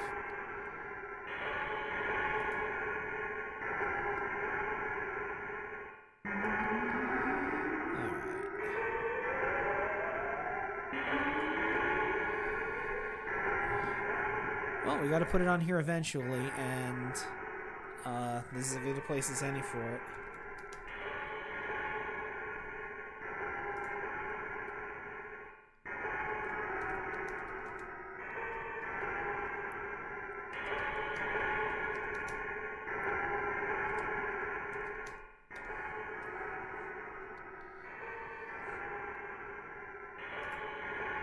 Whoops, it would help if I put it at a font where people could actually read it.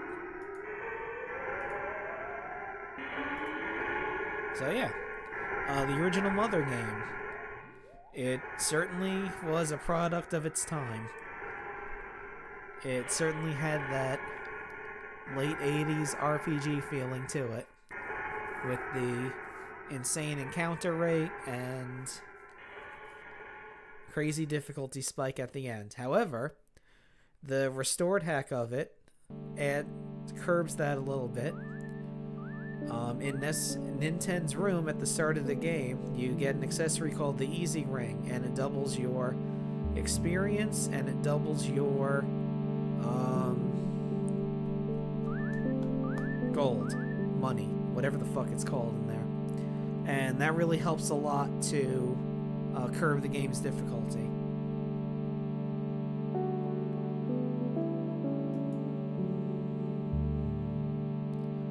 And I just realized I didn't put the correct Phantasy Star on here.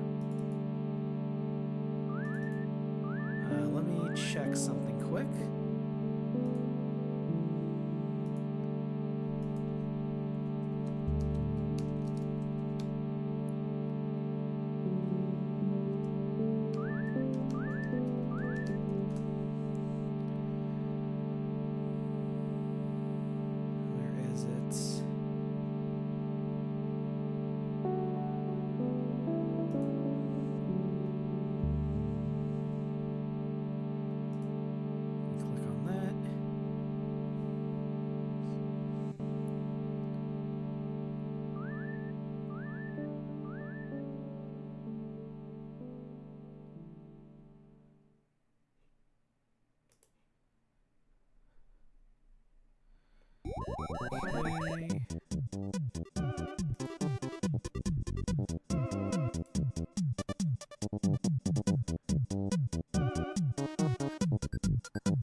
We're getting there. I just need to make a quick adjustment to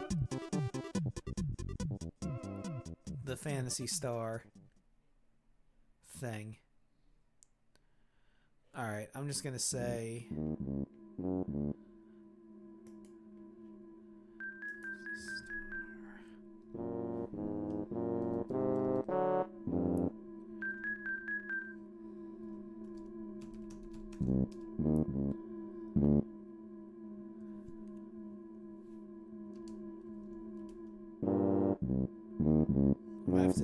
I might have to shrink the font for this one.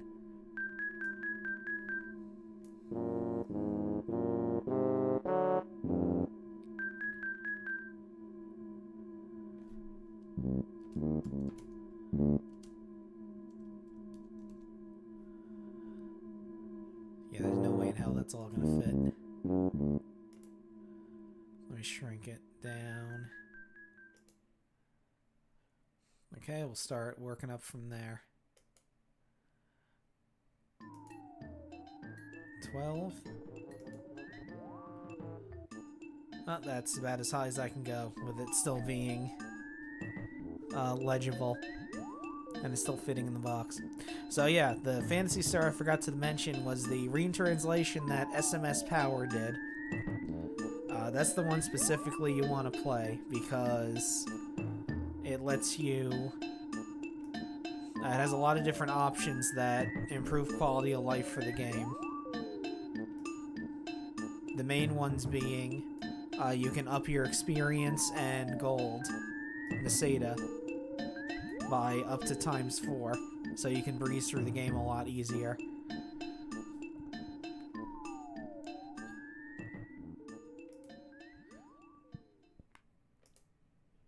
Okay.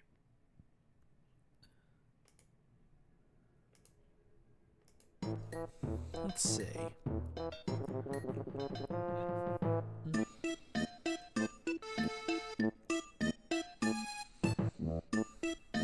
I got a bunch of stuff on here that's good.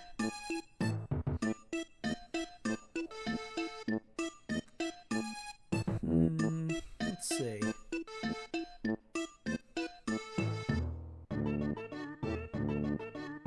Oh, we can do the first Castlevania game I ever played.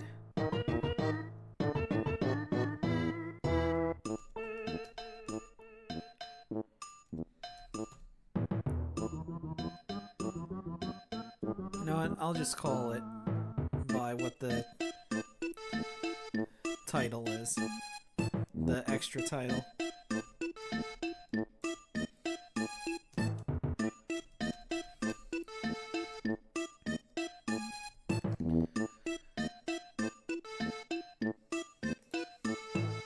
So yeah, Castlevania 2, Belmont's Revenge for the Game Boy. First Castlevania game I ever owned. Luckily, when I got my Game Boy, I skipped the Castlevania Adventure.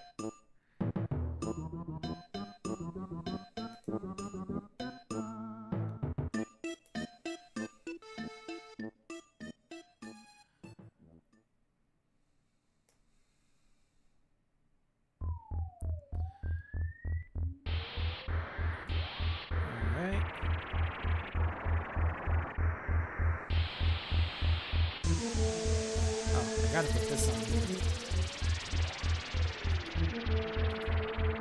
Even though it is probably one of the most difficult games I ever played, I still enjoyed it quite a bit.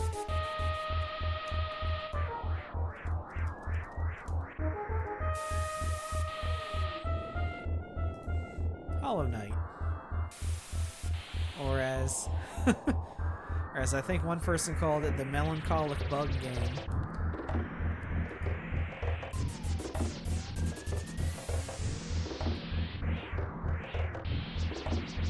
That is definitely what it is.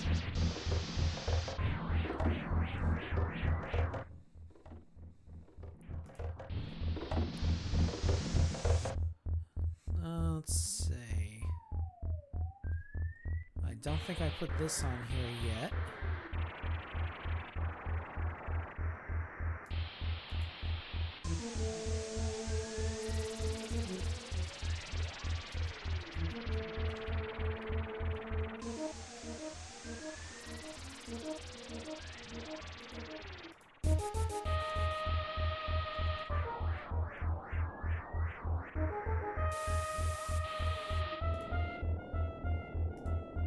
The Pixel Remaster for Final Fantasy III is really good.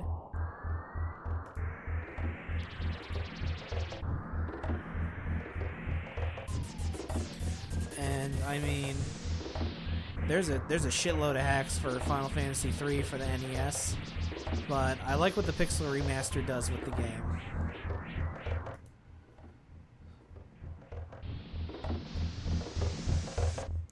Because there's so many hacks for Final Fantasy III, they kind of all blend together.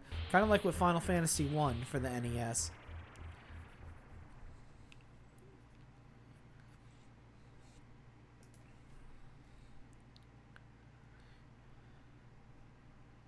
Did I already put...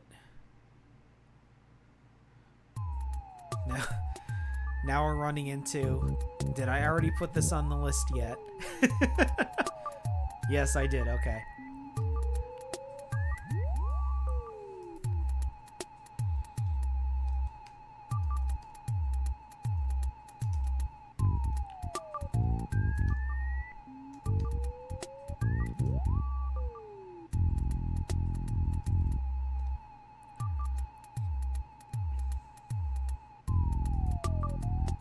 Alright, so here's another good one. From a series that I think is way better than the series it spun off from. Friggin' Gargoyle's Quest for the Game Boy is a great game. And I think the Gargoyle's Quest series is way better than Ghosts and Goblins or Ghouls and Ghosts could ever be.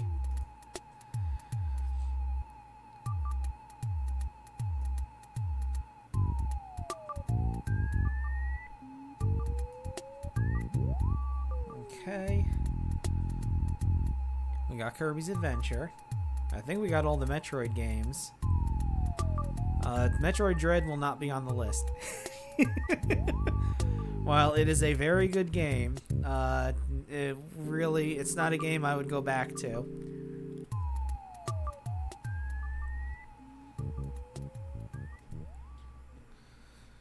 let's see.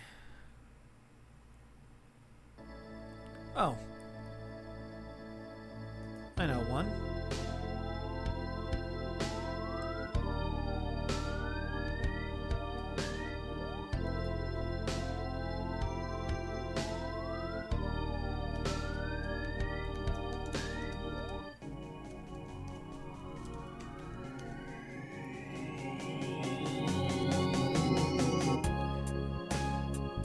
This was a game that was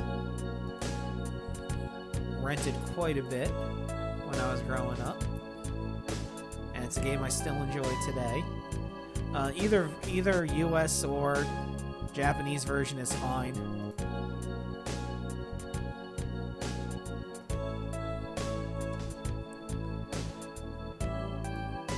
There we go, Conquest of the Crystal Palace for the NES.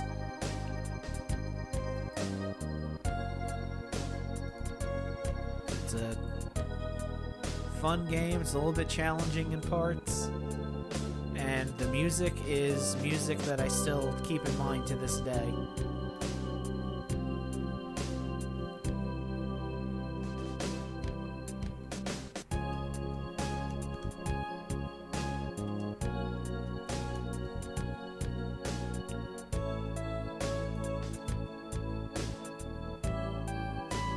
Here's a really good one. This one was a launch title for the SNES.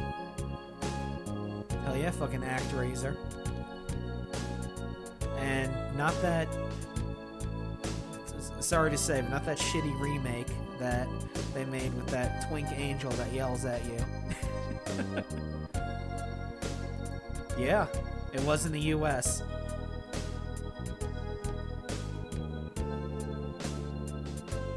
I'm pretty sure it was a launch title in the US.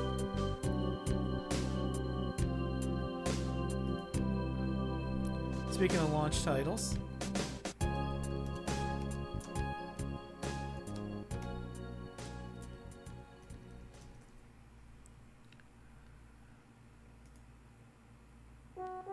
might as well throw this on here too, because it is a really fantastic game and I really enjoy playing it a lot. Super Mario World.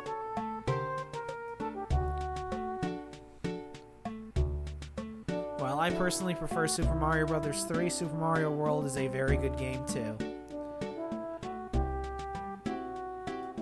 Alright, what game is gonna go at the nice position?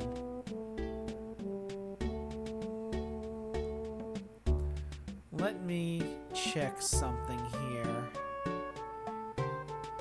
I don't have any way to access folders from here.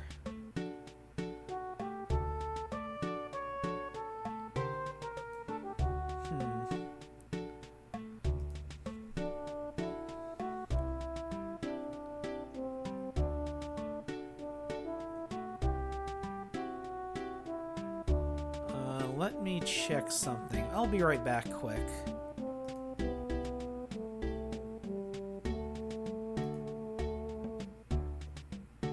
In fact, I need to take a break anyway. It's been over 2 hours. So I'll be back in a moment. I'll probably only take like 5 minutes.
Alright.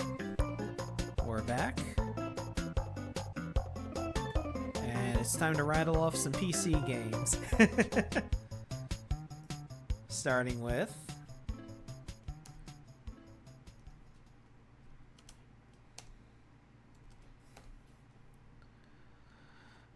game that I streamed and had a remake come out recently. I haven't played the remake yet,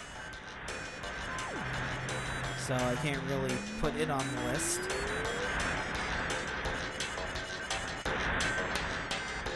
But I am glad there's a remake around because it's easier to get than the original.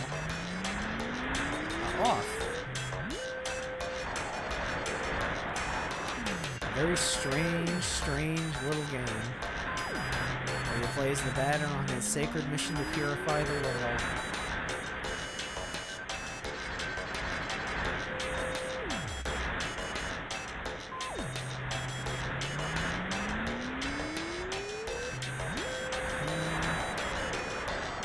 And we gotta put... I'd be remiss if I didn't put this on the list.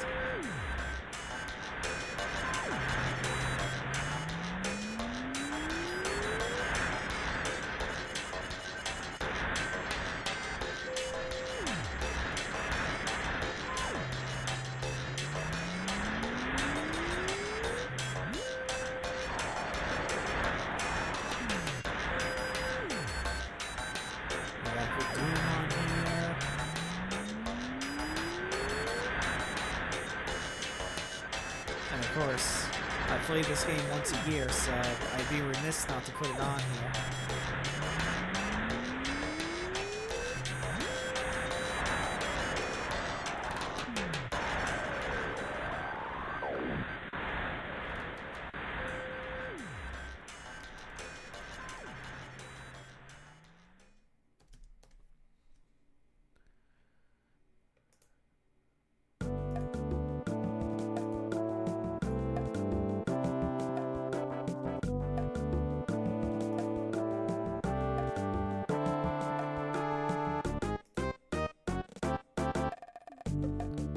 I gotta put Faith on here somewhere. I mean, I play it once a year. It'd be silly not to have it on there. Let me scooch that over a bit. There we go. Alright, we're down to the last column.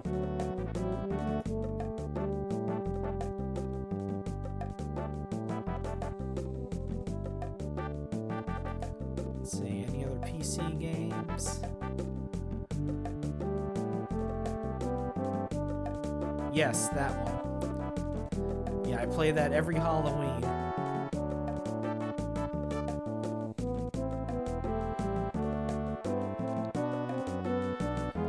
Let's see here. Okay. We gotta put this on here.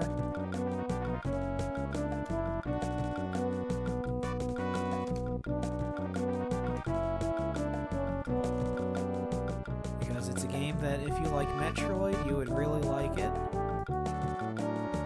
The sequel I did not like, but it could still be your thing, but I really like the first game a lot. Gotta put Axiom Verge on here.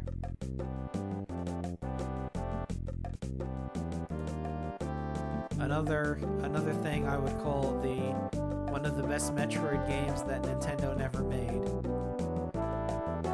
Let's see, we got a couple more PC games we can throw on here.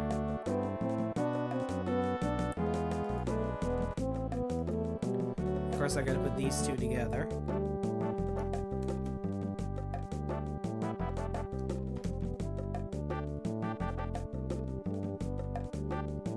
Even though technically the full game of it isn't out yet, but it's still one of my favorite games of all time.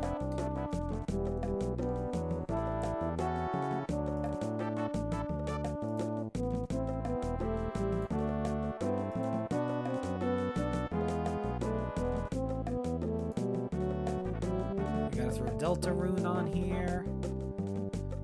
We can even make it a little bit bigger.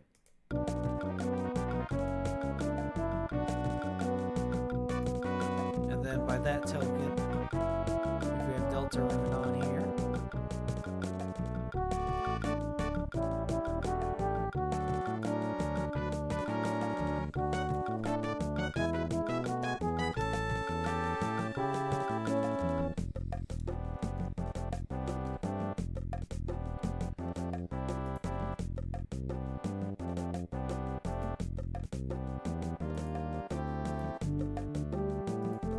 We gotta have Undertale.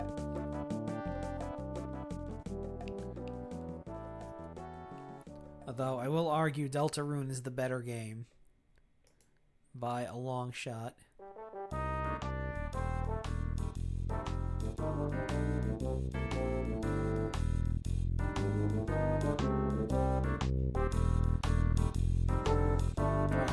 I gotta put this game on here. The game that got me basically copyright struck for almost every single song that was in it. But I still enjoyed the hell out of it. Yes.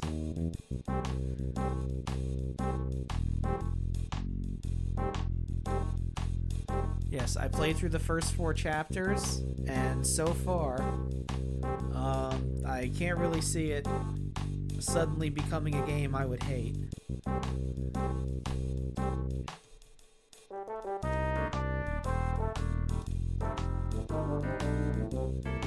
Oh, okay.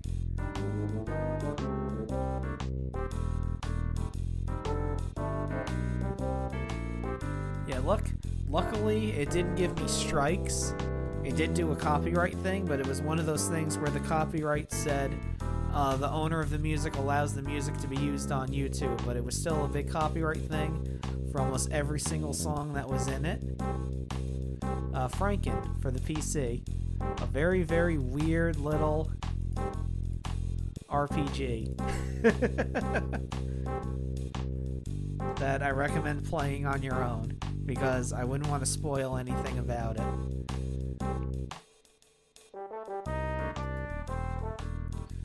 Alright, I think we're almost done with this PC roundup here.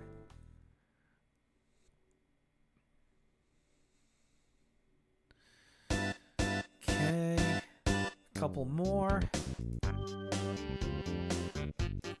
And there's a reason why I'm putting the PC versions of these games. Most of them it's because they're only on PC. Some of them I prefer the PC version better.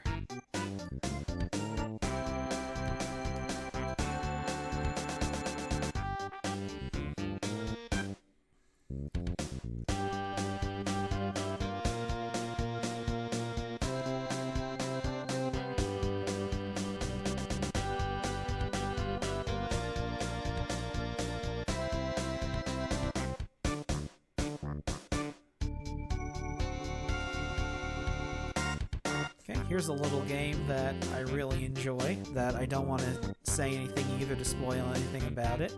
Eversion.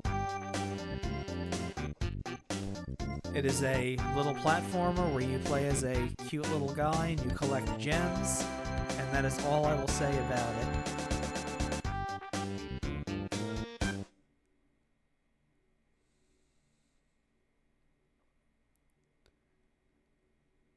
Alright. No. Indeed. Alright, I think that about does it for this little PC roundup. Just a couple... Actually, no, there's a couple more.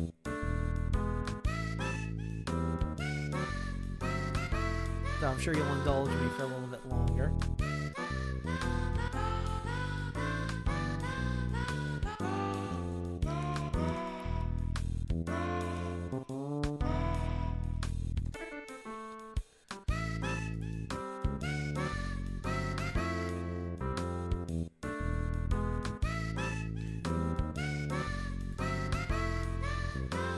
Whoops. Get that font out of here. Ikaruga, the Steam version, is really good. I really like it. And then, of course, we have to put this on here.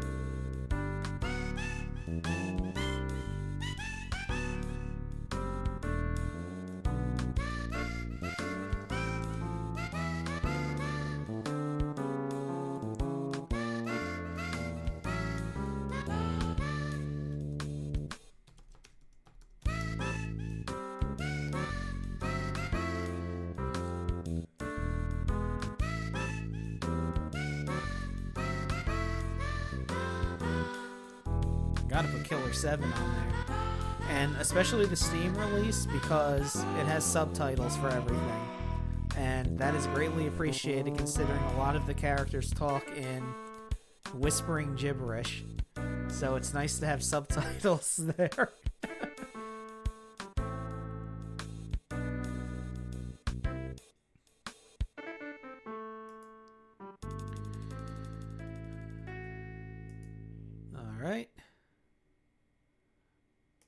Alright, we'll break up the PC releases with a couple other things.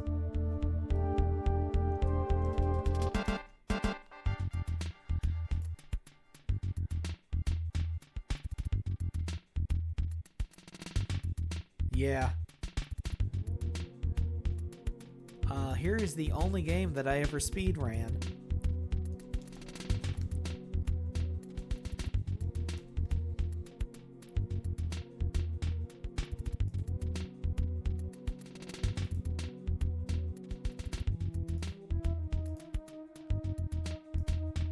DuckTales for the NES, and I managed to get under 9 minutes, and I am very proud of that.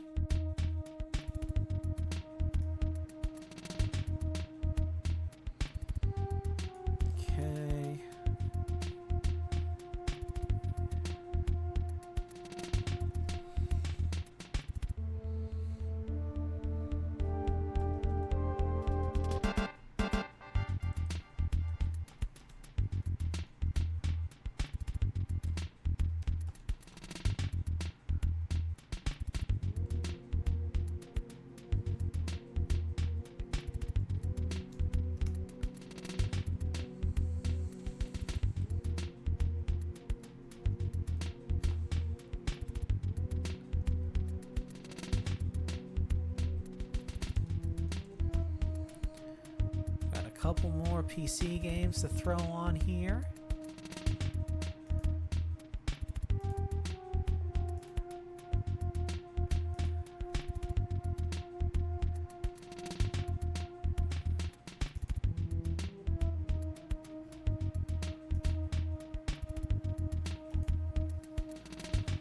Gotta put La Mulana 1 and 2 on here, because those are very fun games.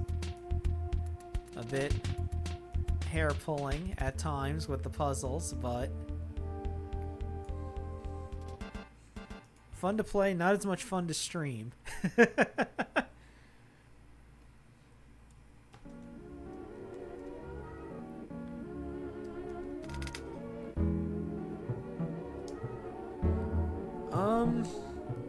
Sort of, because especially for these ones, because La Mulana 2 is way different from the first one. There's a lot more to it.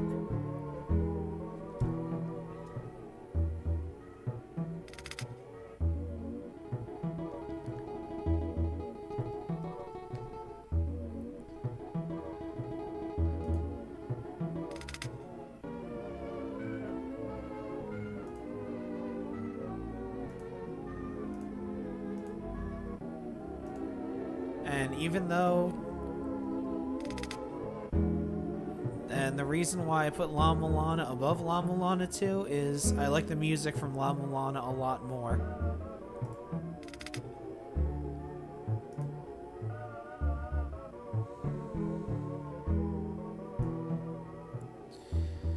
Alright.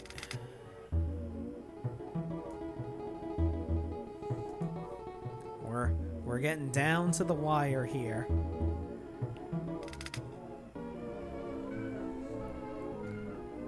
Okay, I'll put this on here because it's a very fun game.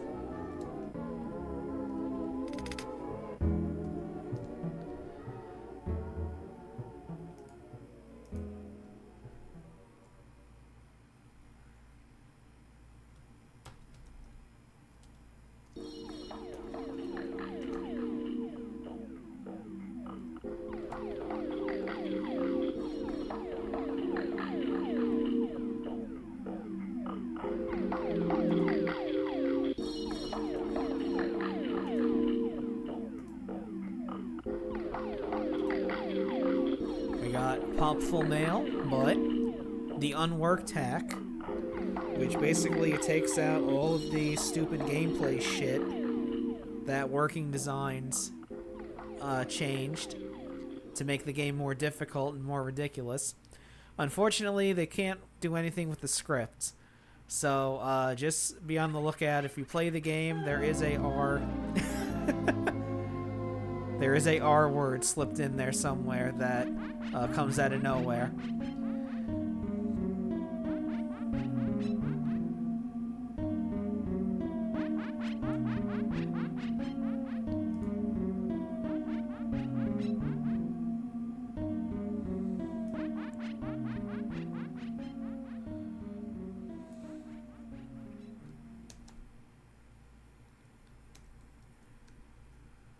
Okay, and I gotta make sure I spell this correctly.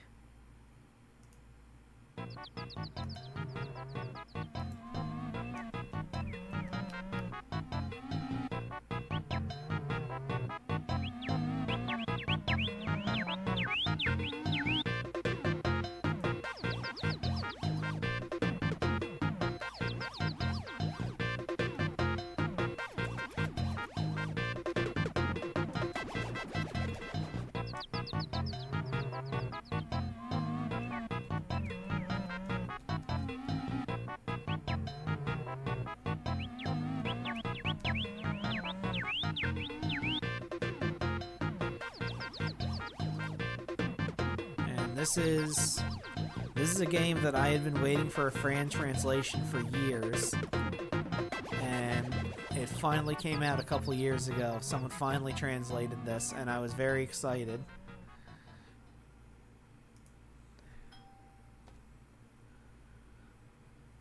That might be too big. Yeah, alright.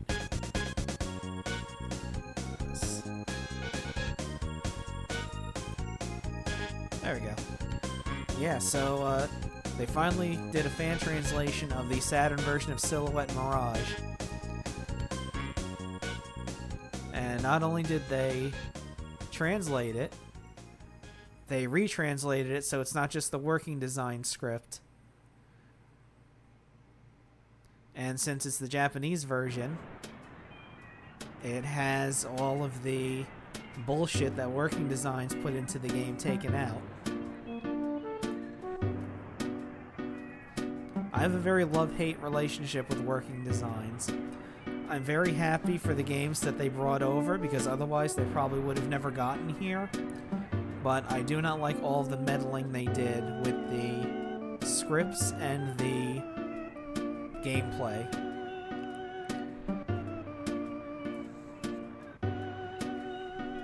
Okay, let's see. We're getting into the nitty-gritty here.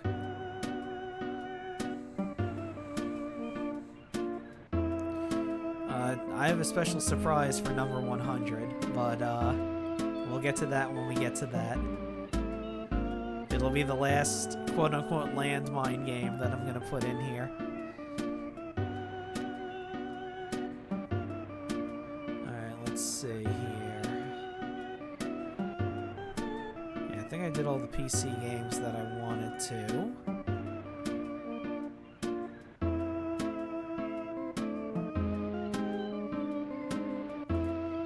Here's another Saturn game.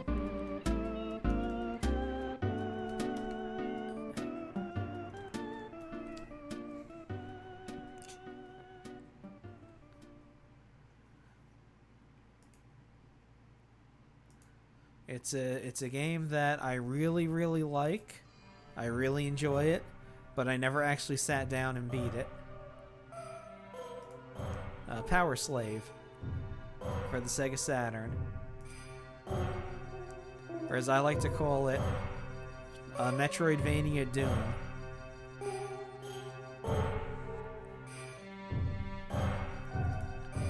Because it's a first-person shooter, and you do have to go visit places with new powers and things like that.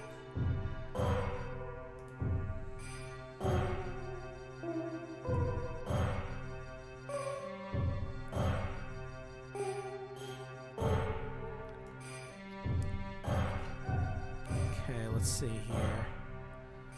What else? I wish my memory wasn't so shitty.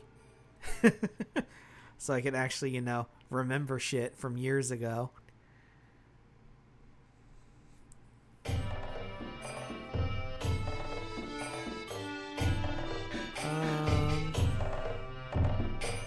Let's put a softball one on here, one that you would expect to see on a list like this.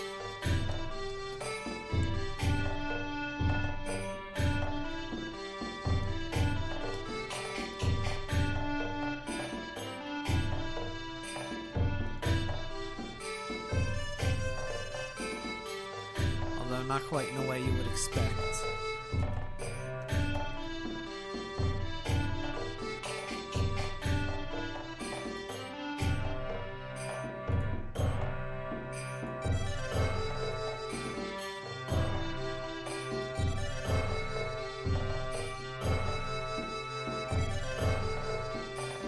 So yeah, the Japanese version of Contra, and there is a fan translation for it.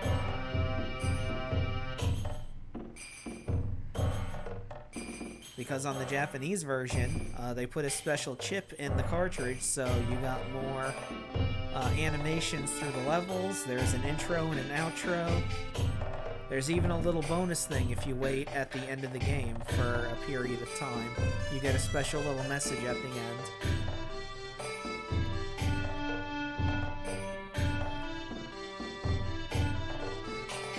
So yeah, it's a much better version of the game than what we got here.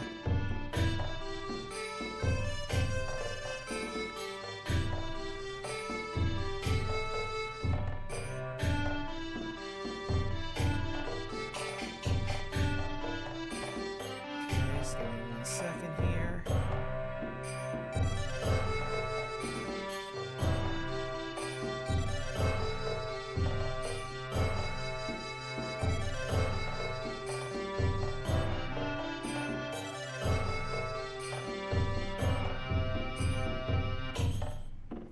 Let's see.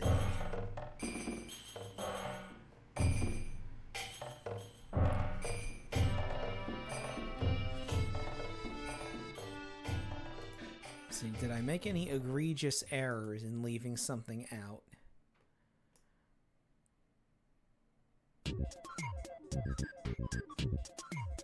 Why, yes, I almost did.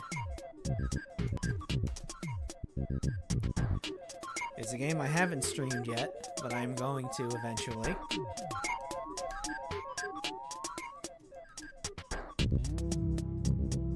It's a game that I played the hell out of growing up, and it still holds a place in my heart, even though it is a stupid, stupid game.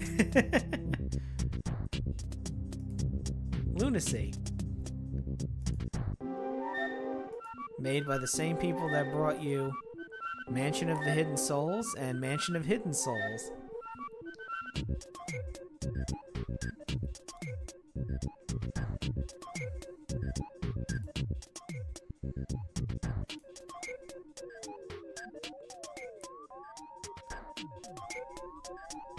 Indeed. It is one of the games of all time. And it's also the symbol of the City of Moons that the main character has on his forehead. That is the only design I've ever thought about getting a tattoo of. Not on my forehead, though. I never got one because I'm kind of phobic of needles, but if I ever got a tattoo, that is the only design I ever thought of getting.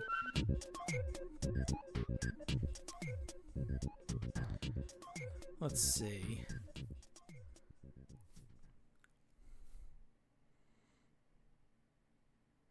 Okay, here's two games I can put together.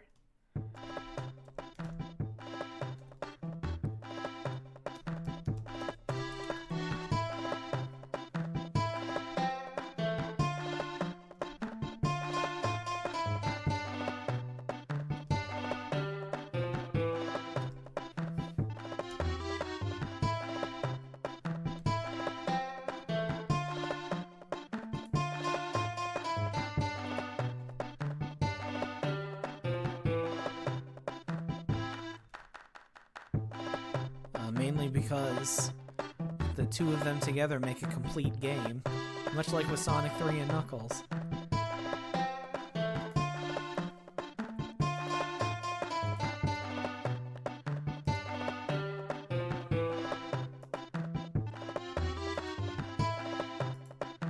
I gotta have Clockwork Knight 1 and 2. Mostly because if you don't play 2, you don't get the full story.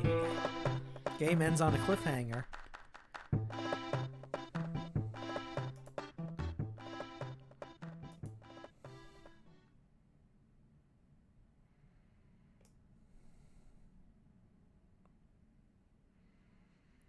Okay.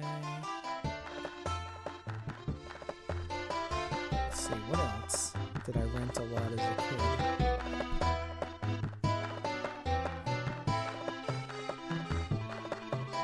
So is there anything else I'm forgetting?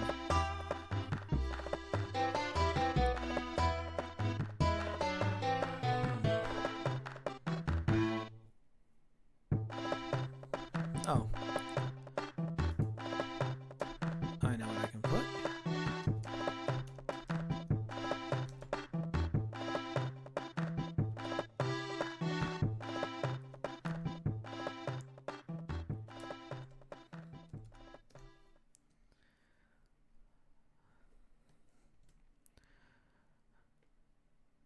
I mostly played the Macintosh version of this because I played it all the time when I was over my aunt's house. It was the only PC game she had, and I played the shit out of it. Wolfenstein 3D.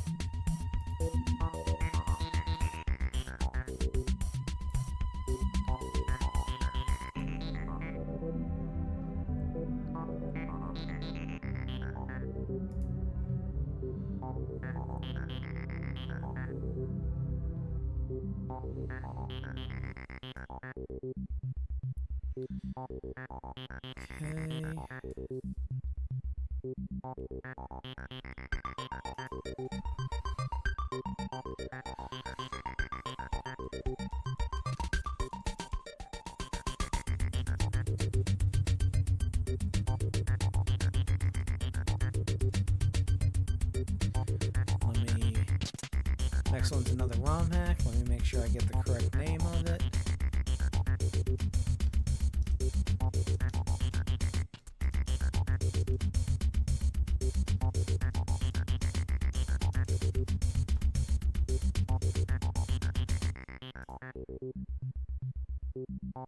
That's what it's called.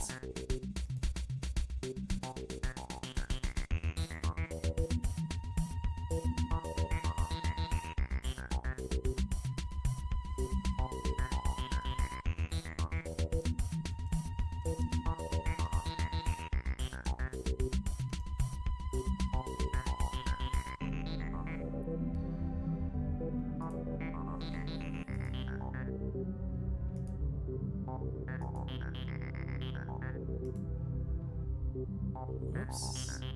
Let me shrink that a tiny bit.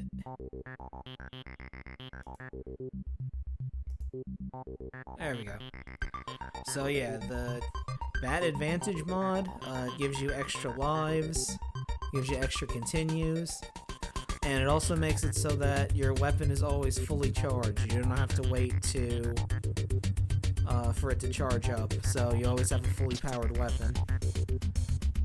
And it helps. I was able to 1cc the game using that Bat Advantage mod, and that game is not easy. I'm pretty sure I 1cc'd it. I think I did.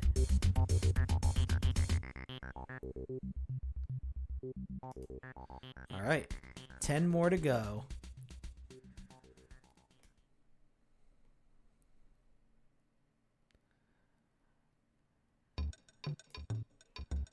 Okay, I might as well put this.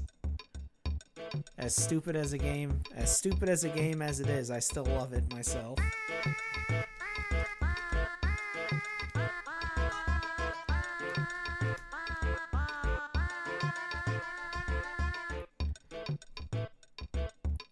And I would never say that this is a good game, but it is a game that I enjoy personally. And isn't that what this list is all about? The Saturn Mansion of Hidden Souls.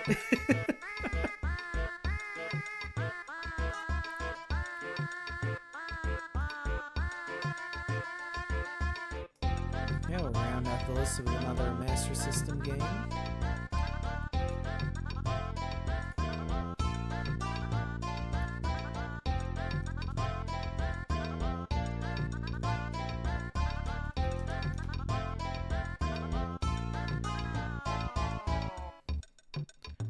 I'll be amazed if I spelt that right, just from memory.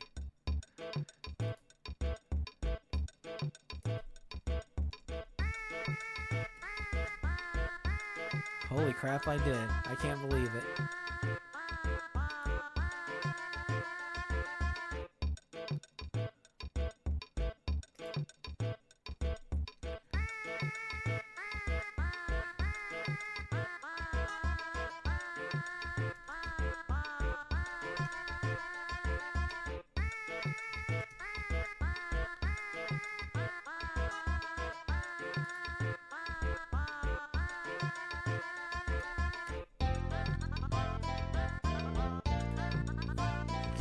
Sorry for leaving me suspense to see what I did spell right from memory. The Fist of the North Star game for the Sega Master System. I actually got Hokuto right. The game that was turned into Black Belt when it was brought over here.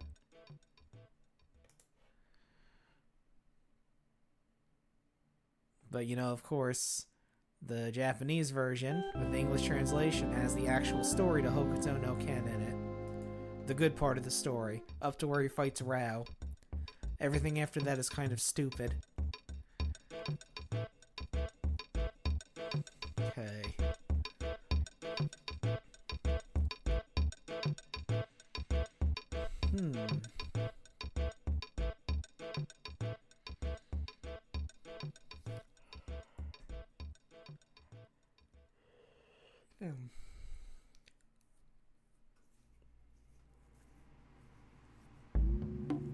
Let's see here. Oh, here's one.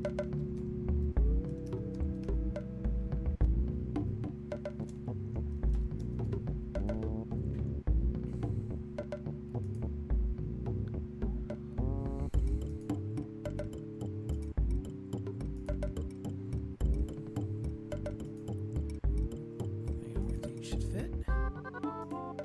Sparkster. Or as I like to call it, Rocket Knight Adventures 3. Oh, that reminds me. I almost forgot this one. That would have been bad. That would have been a tragedy.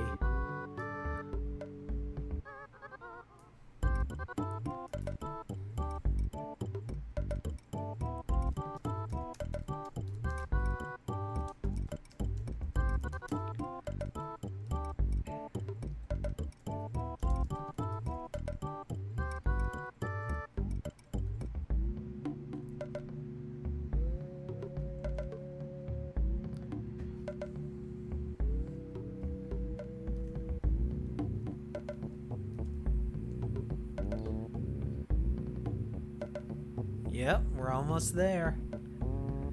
Well, 7 more. I already know what's going in spot 100.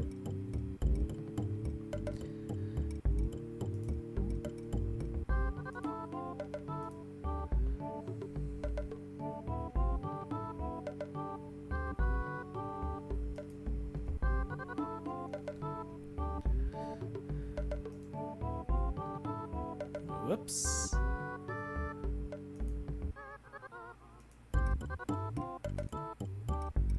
How could I not put one of the best Castlevania games, classic Castlevania games, on here? With an even better version of Simon's theme than Super Castlevania 4.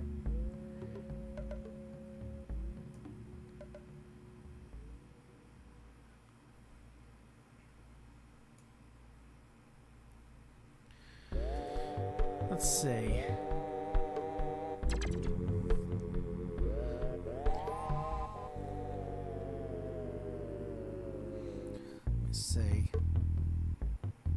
I thought about putting the Lunar games on here, but I'm not 100% familiar with them, so it would be kind of weird putting them on here.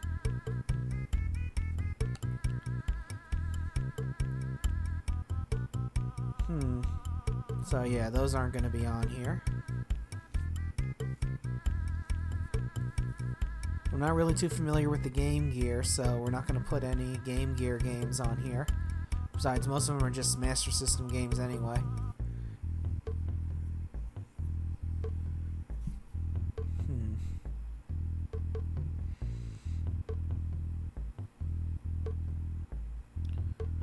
Let's see.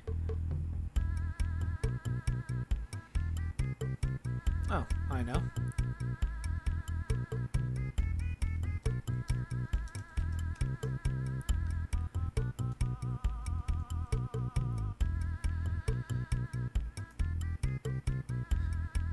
Since we have Fester's Quest on here, we might as well have Blaster Master.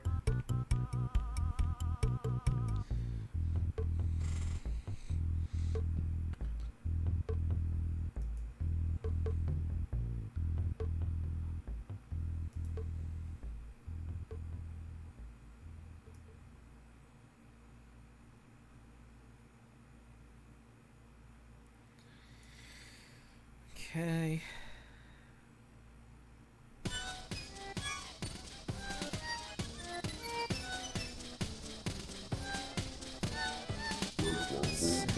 Any other game? We only have one Game Boy Color game on here. Is there anything else for the Game Boy Color that I really liked?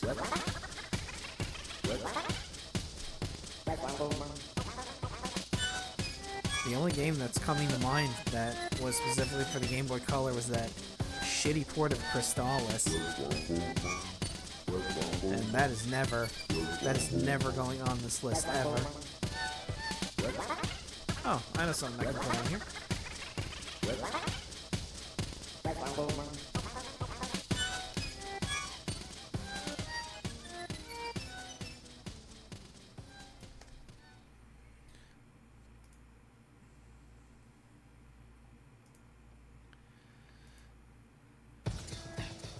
Something that was very recently played and that I really enjoyed and would go back to again.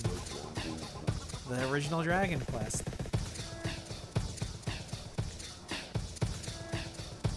Although I should... Let me specify better.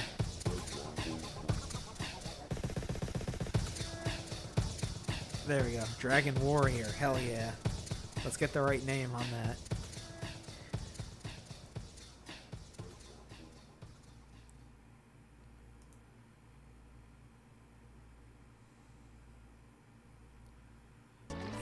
Games left.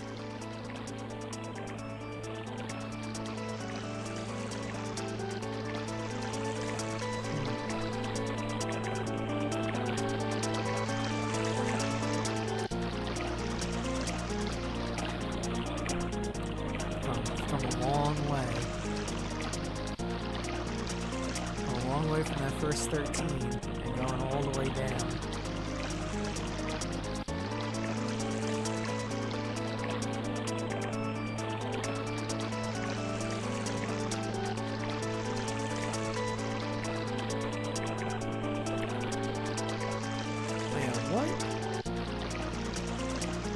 Bloodstained. Which was the 2D version?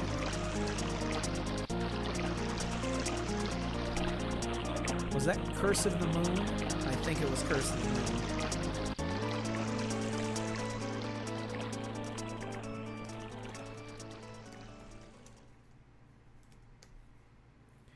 Yeah, because the 3D one was Ritual of the Night.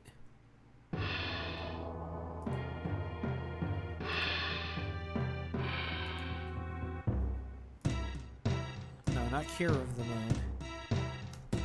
Curse of the Moon.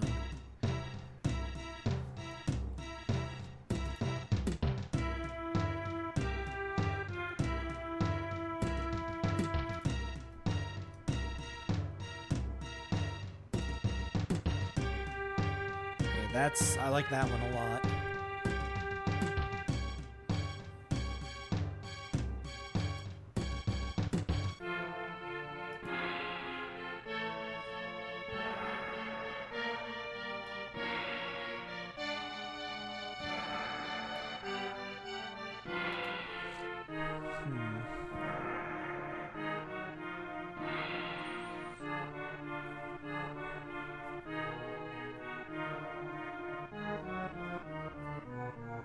we have Hollow Knight on here. I'm not putting Silk Song on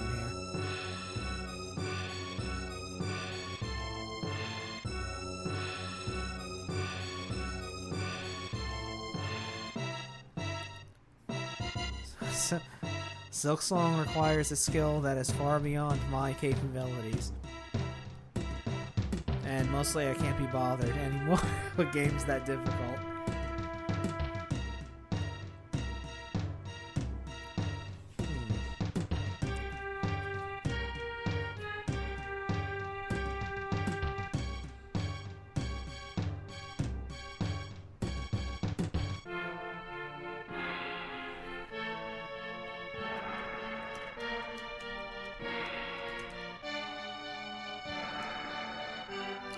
Duh.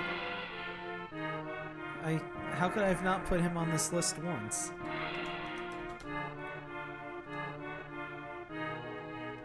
Well, more specifically, how could I have not put her on this list at least once?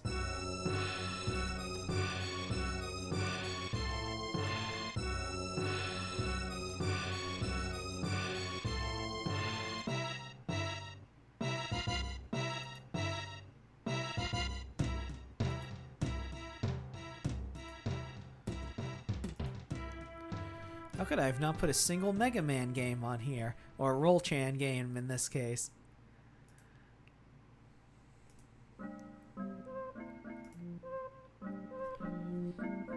There we go. Now the list is looking more complete.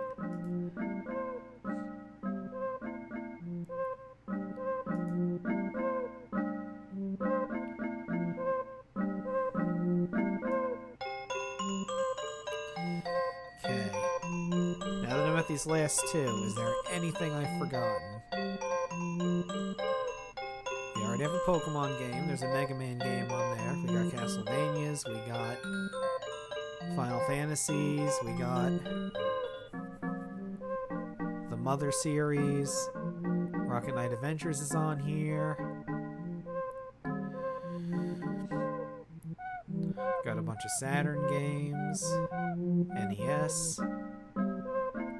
We got a couple Master System, we got a bunch of Genesis, we even got some Game Boy. There's a Game Boy Color game on here. We even got a 3DS game on here. Let's see. I'll see if I can fit the name of the game on here.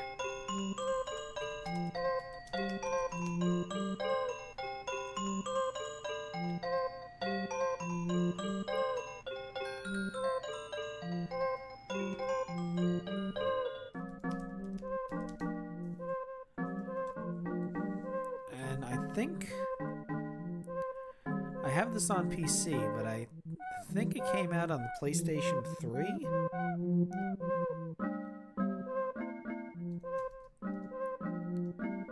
I'm sure you guys will correct me when you see what the name of the game is.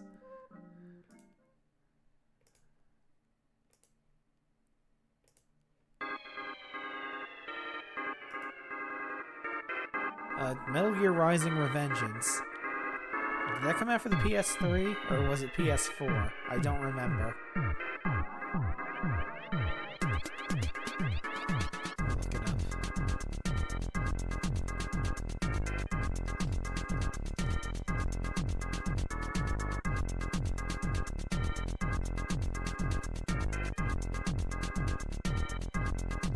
PS3. Okay. I have it on Steam, but I wanted to make sure which version it was. What it came out for originally.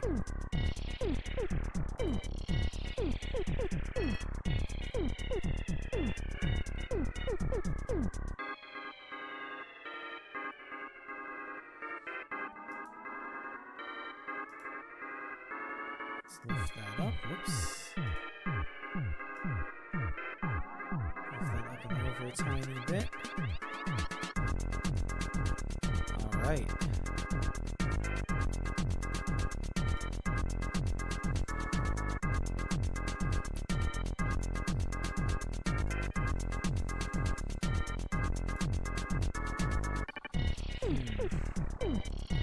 Yeah, I like Metal Gear Rising: Revengeance a lot because it is so over the top and stupid and ridiculous, and that's right up my alley.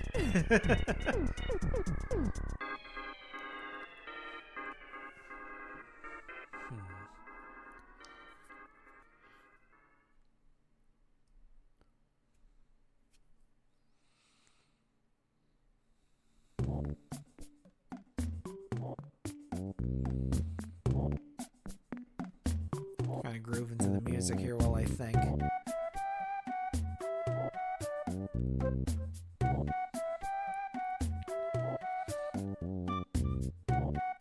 got Silhouette Mirage. The only other game I'm really hoping someone translates is Super Tempo for the Sega Saturn. That's like the only other game that I've really wanted someone to do.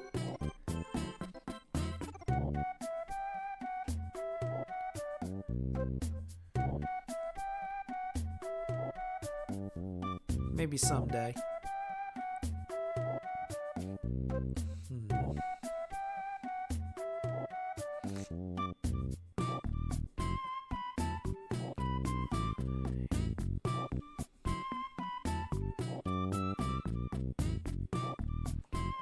Okay.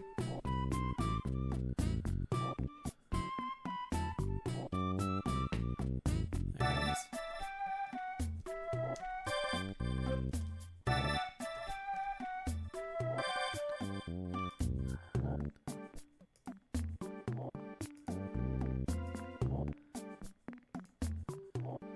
I do like me some Zillion for the Master System. And here we are. It's been quite a journey these past 3.5 hours. Me racking my brain trying to figure out what my favorite games of all time are. But now that we're here at the end, there's only one game I can think of to stick in the number 100 spot.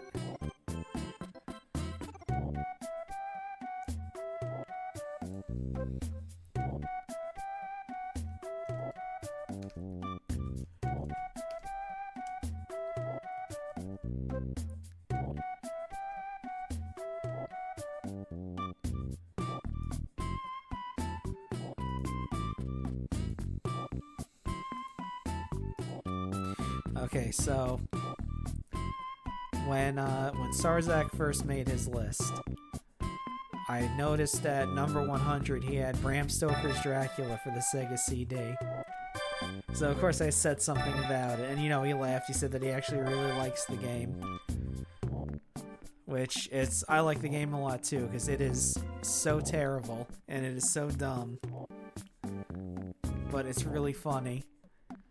So in light of that, and I can't help but put Sewer Shark.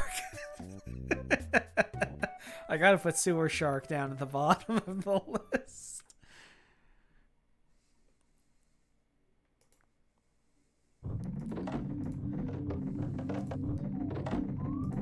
Because as stupid... Because as stupid as that game is, I love it.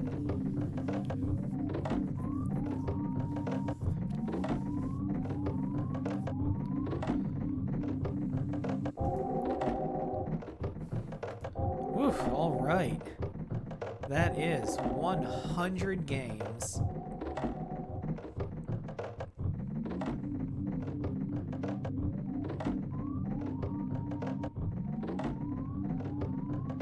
Now, how do I save this without fucking it up?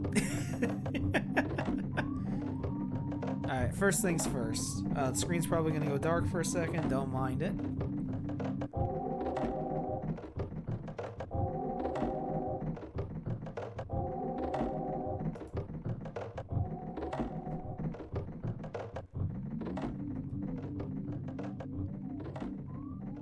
There we go.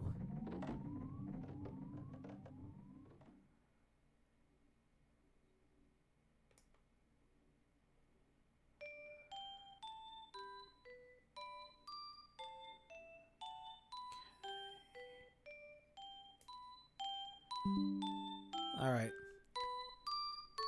I saved it as a screenshot. Actually, let me do that again because I had the box around Sewer Shark.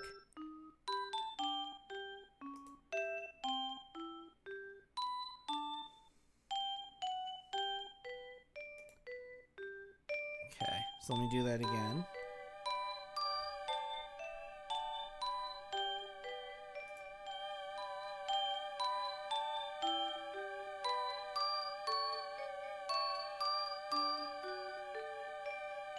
Just to make sure I have a nice, clean picture of this.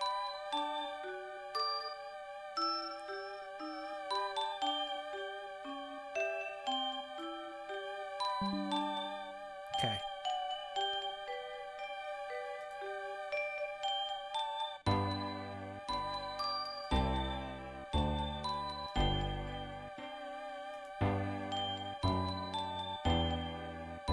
Okay, that didn't seem to fuck things up too terribly. Because I got one more thing I gotta do with this.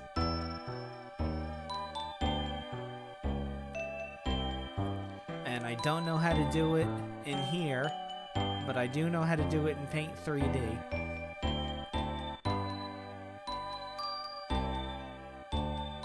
So just give me one more.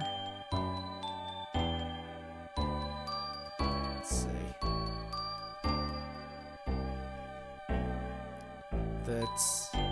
The screen's gonna go dark for a second because I'm gonna minimize everything, so just bear with me here.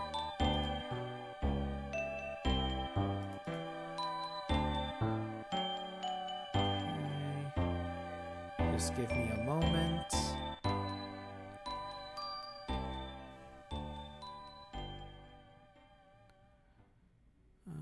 Where is it?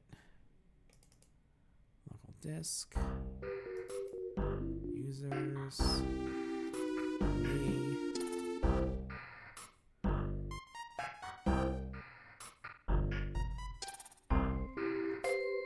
Where is it?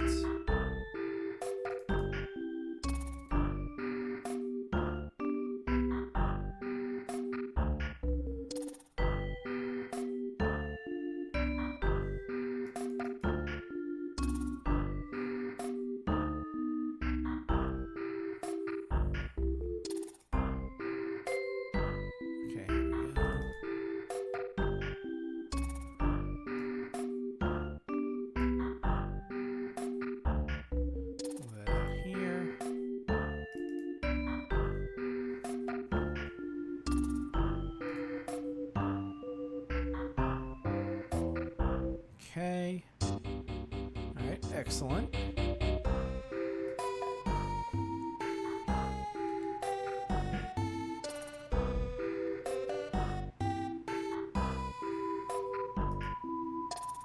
And just give me 1 second here.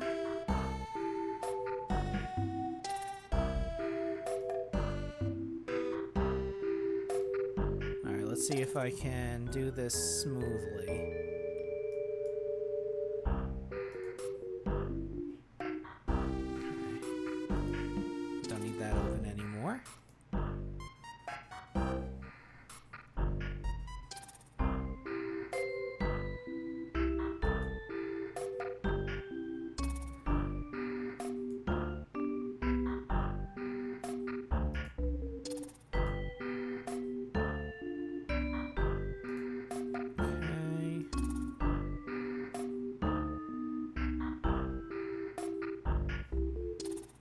Looks like it's not capturing it.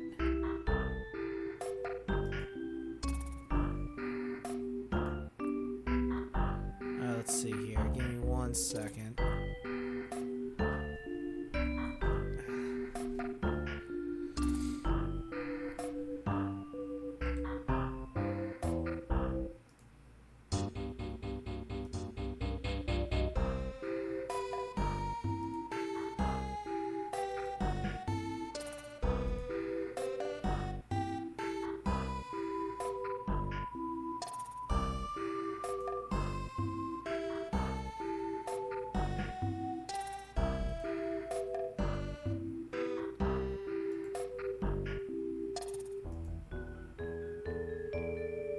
Okay, I might have to do window capture and oh no, there it is.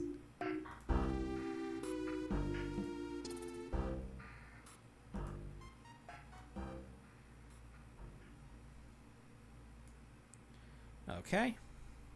So I got this open in Paint 3D, which is the main program I use for like making schedules and things like that. Because we got one last little touch we need to add to give it that special, you know, that it's mine.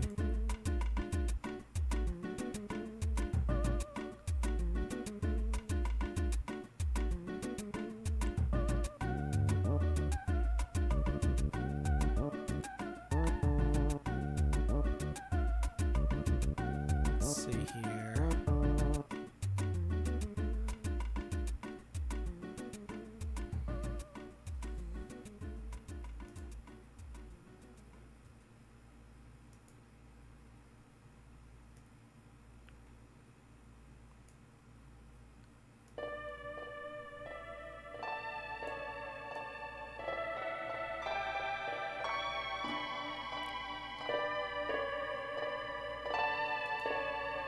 Perfect. I couldn't have done it better myself.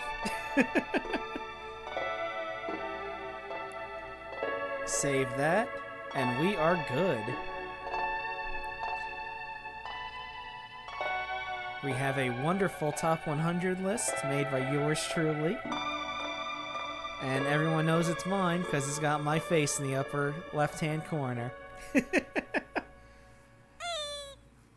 Thank you for the head pats. I really appreciate it. Alright, so that is a job well done. It didn't take as long as I thought it would. I thought I was going to take the full 4 hours. I mean, I almost did. Luckily, it didn't take that long to get stuff together. I know some of them are hard to read, but, you know, that's the nature of templates like this. I can't really work around that too much.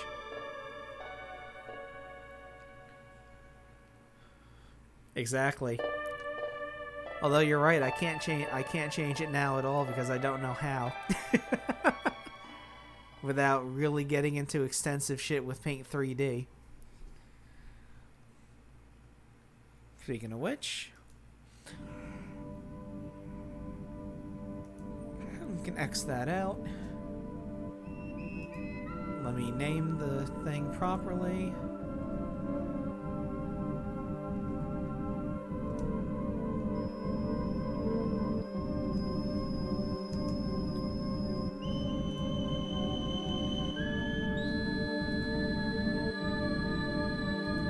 There we go. The top 100 list of games. I think all in all, it's a pretty kick-ass list. It's got good stuff, it's got stuff that only I like, and it's got stuff just to fuck with people. Exactly the kind of list I would make. And kind of think of it, exactly the kind of show this is.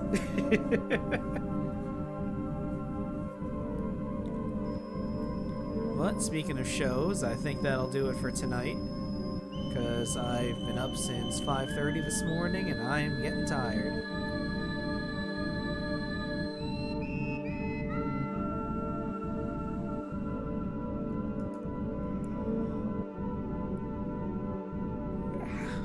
So tomorrow is going to be the episode of Dreamcast Delirium I skipped on Wednesday.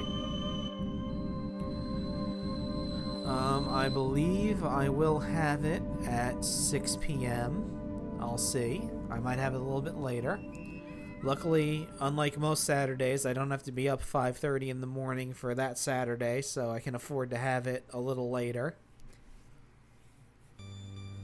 I'll put an announcement on Blue Sky and in the Discord a little later when I finalize what time I want to do it for. I think I have it in the schedule on Twitch already as 6:30.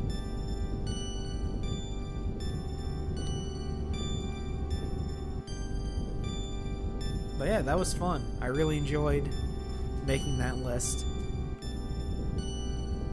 And now I can have other people look at it and questioningly ask, why is this here? And I'll say, don't worry about it. I mostly want to see if anybody reacts to Fester's Quest being in the top 10.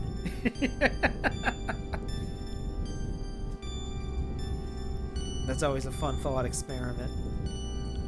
But that's for tomorrow. As for today, as always, thank you for watching. I really appreciate that you guys hung out all this time, watched me not remember shit properly, then finally do, almost forget certain things but still put them on the list, give my reasons why they're there,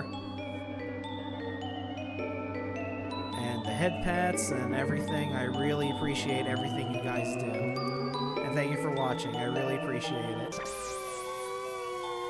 Let's play the outro. So we can stop the local recording. And we're going to see who's streaming. Sarzak might still be streaming, speaking of him. Let's see. Yep, there he is. Let us go. Drop in on him and pay him a visit. And we'll tell him what we accomplished today.